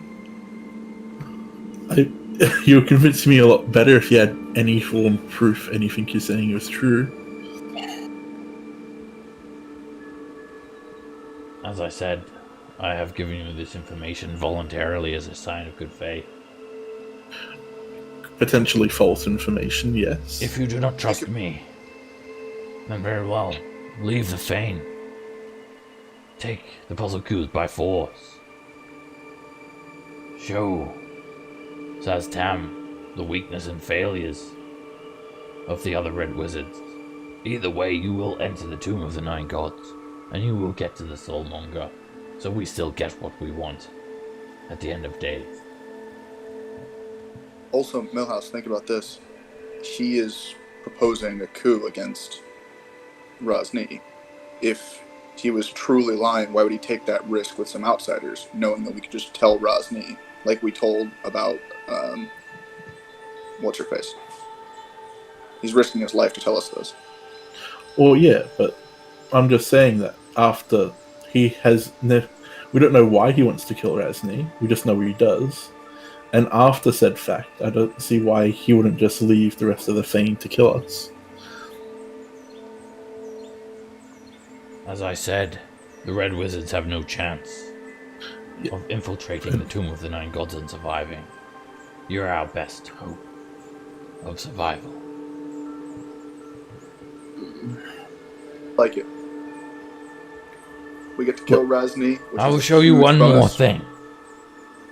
But I would ask everyone to come inside and close the curtain. That's gonna be a Don't tiny worry. tie. I'm not going to be removing my pants if that's what you're thinking. Oh, now I'm disappointed. Alright, if you want, then we can do that, but later. When you kill Ras Nsi, you'll not kill Ras Nsi. He will still be here. Watch.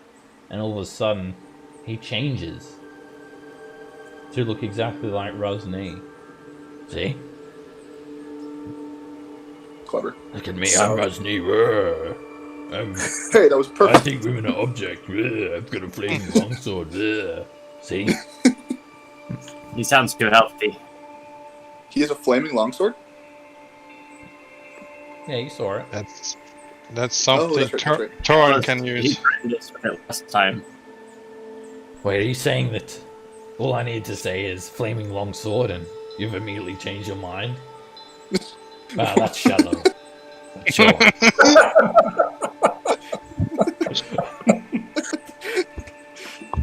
We are adventurers.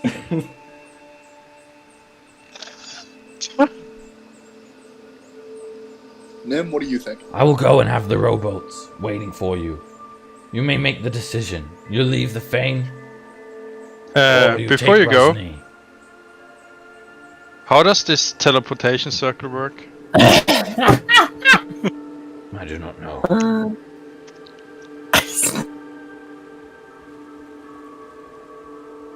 But you would be wise to block Rasni from entering it.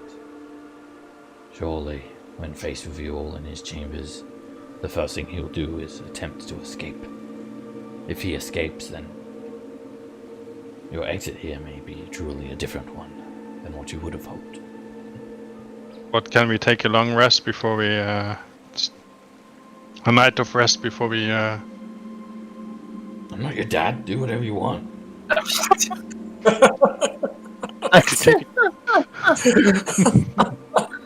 Well, you said there was an opportunity to take him in his secret room right now. Yes, it would definitely have the element of surprise. We cannot be certain he will be there tomorrow. That is true. I'm not sure what plans he will have now that Fenthaza has fallen. You may also take extra precautions knowing that you're at full strength. What's the earliest you can have the boats on the water? I could have them soon. I will leave now. I will have the boats ready for you. You can choose to take the boats, or choose to leave the Fane. I will leave you with that decision.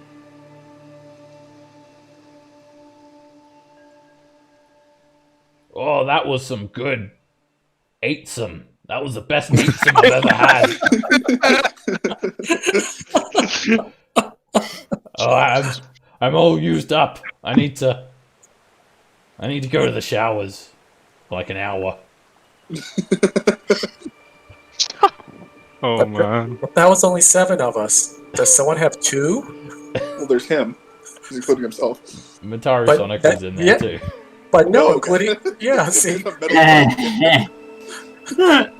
Oh, the little guy. Okay. Oh, he's kind of cold. I don't like that. Alright, so you can presume that he's going to be waiting near that little river with some boats for you guys, and then it's up to you if you wish to take him up on that offer, but take a short rest.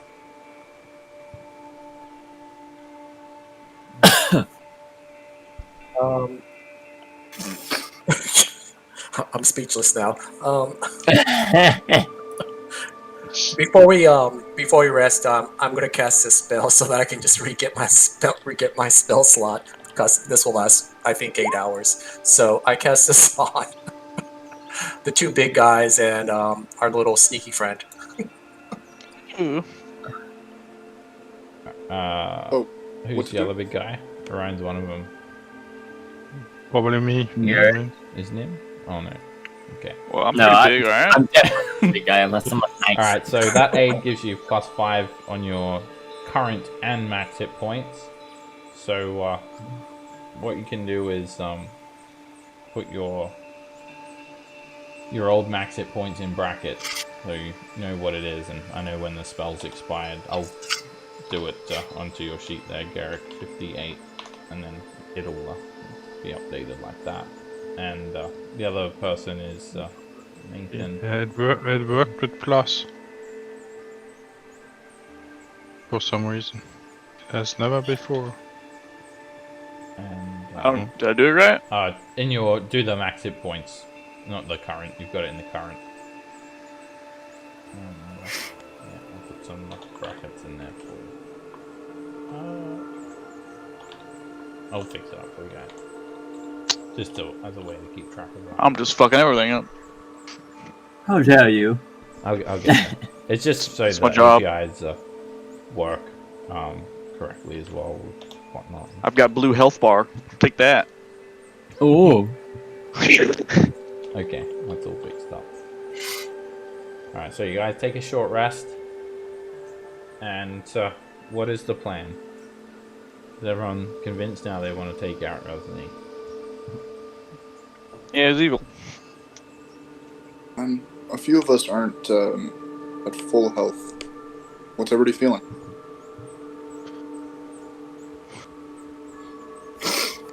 I'm down.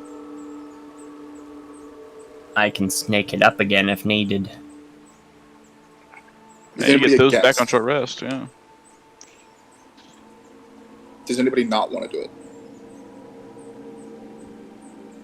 Well, then it sounds like we're decided. Yeah, it's like everyone was so conflicted, and then as soon as you heard Flaming Longsword, everyone's just like, okay, I want to kill him. Well, if nobody's against it, then I say we do it now. If you're not against me, then you're with me. I go onto the teleportation circle and concentrate on the. Stop it. Not yet. Does anybody have any extra healing that they'd be Nothing willing to part happens, with? Gary. It's like glowing. It's clearly glowing. You know, clearly a teleporter. You're just not able to figure it out, unfortunately. You can try one more time. One more Arcana check. It's been a short rest.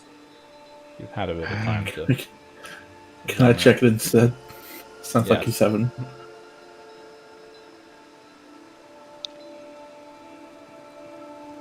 You're not sure, Millhouse. You are baffled by it. You know that it's... there's definitely some sort of something special you need to do, but you can't figure it out. I'll add this onto it.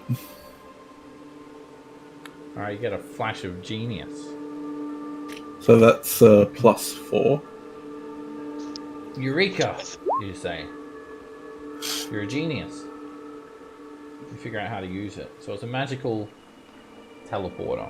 It looks like a raised, faintly glowing stone disc with a serpentine glyph carved atop it. You believe it uses some sort of conjuration magic, and you can step on it, right?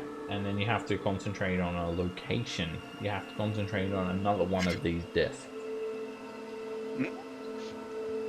You need to have a destination in mind, and then you'll be able to teleport to one of the other discs, but it requires a lot of magical concentration. If you're not trained in Arcana, then you're not going to be able to do this. So, if you go, Millhouse, you'll be going by yourself. Bobby. I'll let everyone know.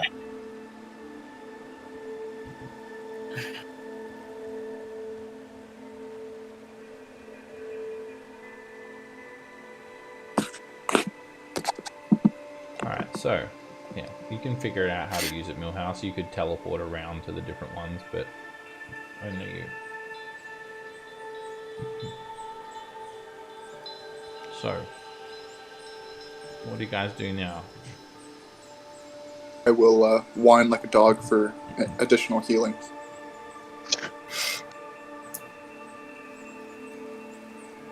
Does anybody have any healing for me, or am I? I think bite you're as other well. people. Okay. In that case, let's go to that secret door and go kill a really bad dude. Where's the secret door? It was behind his throne. Oh, That's what he said. can we even activate said secret door? Because, I mean, looking at the complexity of this sigil, of this teleportation thing, I don't have a lot of faith we're going to be able to use the secret door in the first place. There's murder to do. Let's go do it. Yeah, but I just feel like a door is going to be blocking our way to murder. Like, if we screw this up, we're dead. The entire thing's going to come down on us. That's true. Athos? Seb, did we get any details on the secret door? Yeah, it's a secret door behind the throne. I mean, And we keep going up into his bedroom. That's the idea. Yeah, you feel like it's a secret door. You probably just push on it and it opens or something like that. Millhouse, you probably just push on it and it opens. I say we go. That's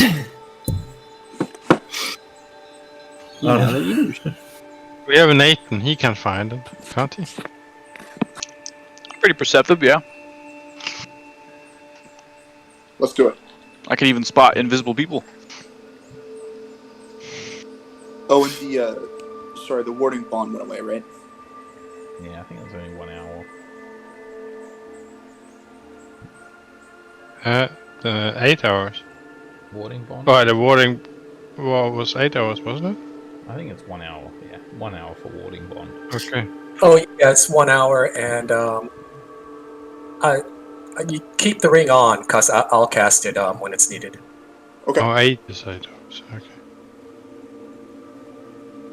Okay, let's when go, you guys. guys exit, the UNT Pure Blood twiddle their fingers at you and blow you guys kisses. Bye. Man, that was the best 8-some I've had. Is what they say. You should have joined. Would have made 9 some. Alright, when you guys head back out there, it's still just an absolute slaughter fest. The UNT are lining up to drink some of this soup and just playing blood everywhere, and they're just rejoicing. They're all going crazy, and they don't even pay you guys any attention. Is that great sword still there? Yeah. I'm gonna take it. Okay, add that to your inventory. Great sword. Alright, you guys head down the hallway and back down this hall. You can still hear all the UNTs screaming and whatnot. Do you guys want to try to stealth this? Nathan, go check if there's anybody in the throne room. Okay. I'm trying to sneak in there. Alright, you can make a stealth check and sneak up to the end of the hall there, Nathan. If you die, try to scream quietly. Alright, you sneak up down the hall and take a look around the corner. You peer around the corner.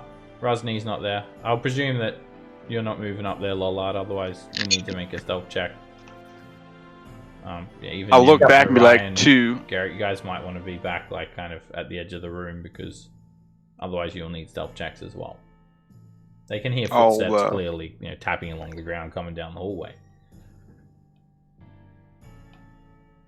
I'll turn back to him and just put up 2 fingers and try to, say, we got 2 guys over here. I sent message to him. What do you see? You can reply to this message. 2 Allisons. Evil. Gotta take them out. Yeah, so Ras Nsi's gone from his throne, but still standing there are these 2 UNT Allisons, just flanking the throne. Can you take anyone out by yourself? I doubt it. Not unless I get a crit. Keep in mind, you're quite observant, Nathan. You notice that, you're definitely going to want to close these doors once you start fighting, because the UNT will probably clearly see what's happening in there. There's torches illuminating these halls bright, and it's not really too far away. Yeah, I'll try to stealth back to the group.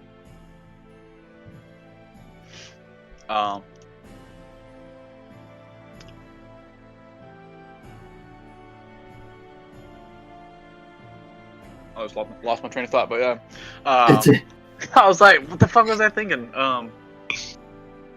Yeah, I'll look at Millhouse. Yeah, ooh. Man, how some good times. But I'll look to Millhouse and Lollard. Is it Lollard? Lollard? Yep. Yes. Hofgothy. Very interesting first session. Yeah. We'll need to close those doors once we start this thing. We'll close it now.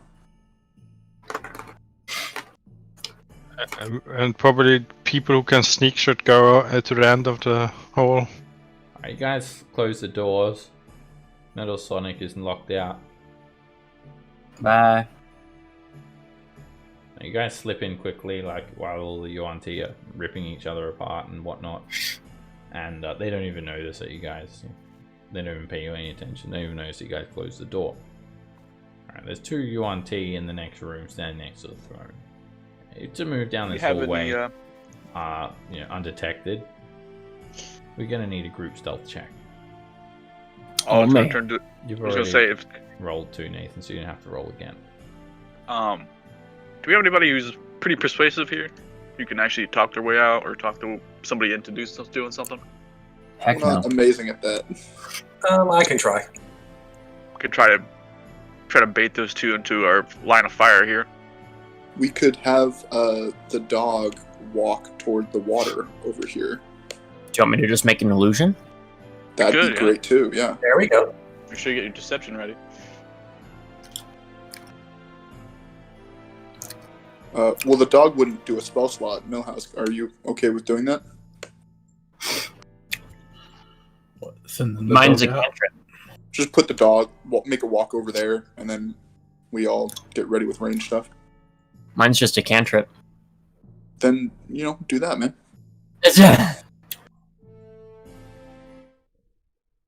I'll try to sneak forward with Nathan. I keep a firebolt ready to go if I see one of them. I have to scoot up at least 1 square.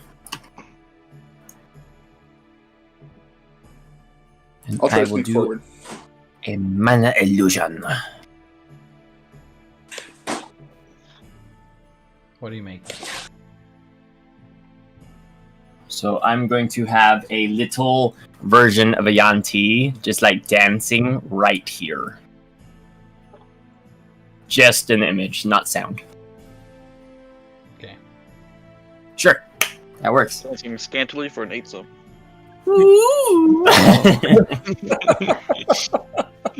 One of the concubines has gotten free. Oh. Let us use our free interactive objects on her. And when they come around the corner, you guys can let loose on them. But we're going to wrap up the session for tonight here. And you might be able to surprise them as well if you guys succeed a group stealth check. So, we'll pick it up right here next week. That was pretty fun. Sweet. Okay. Fantastic.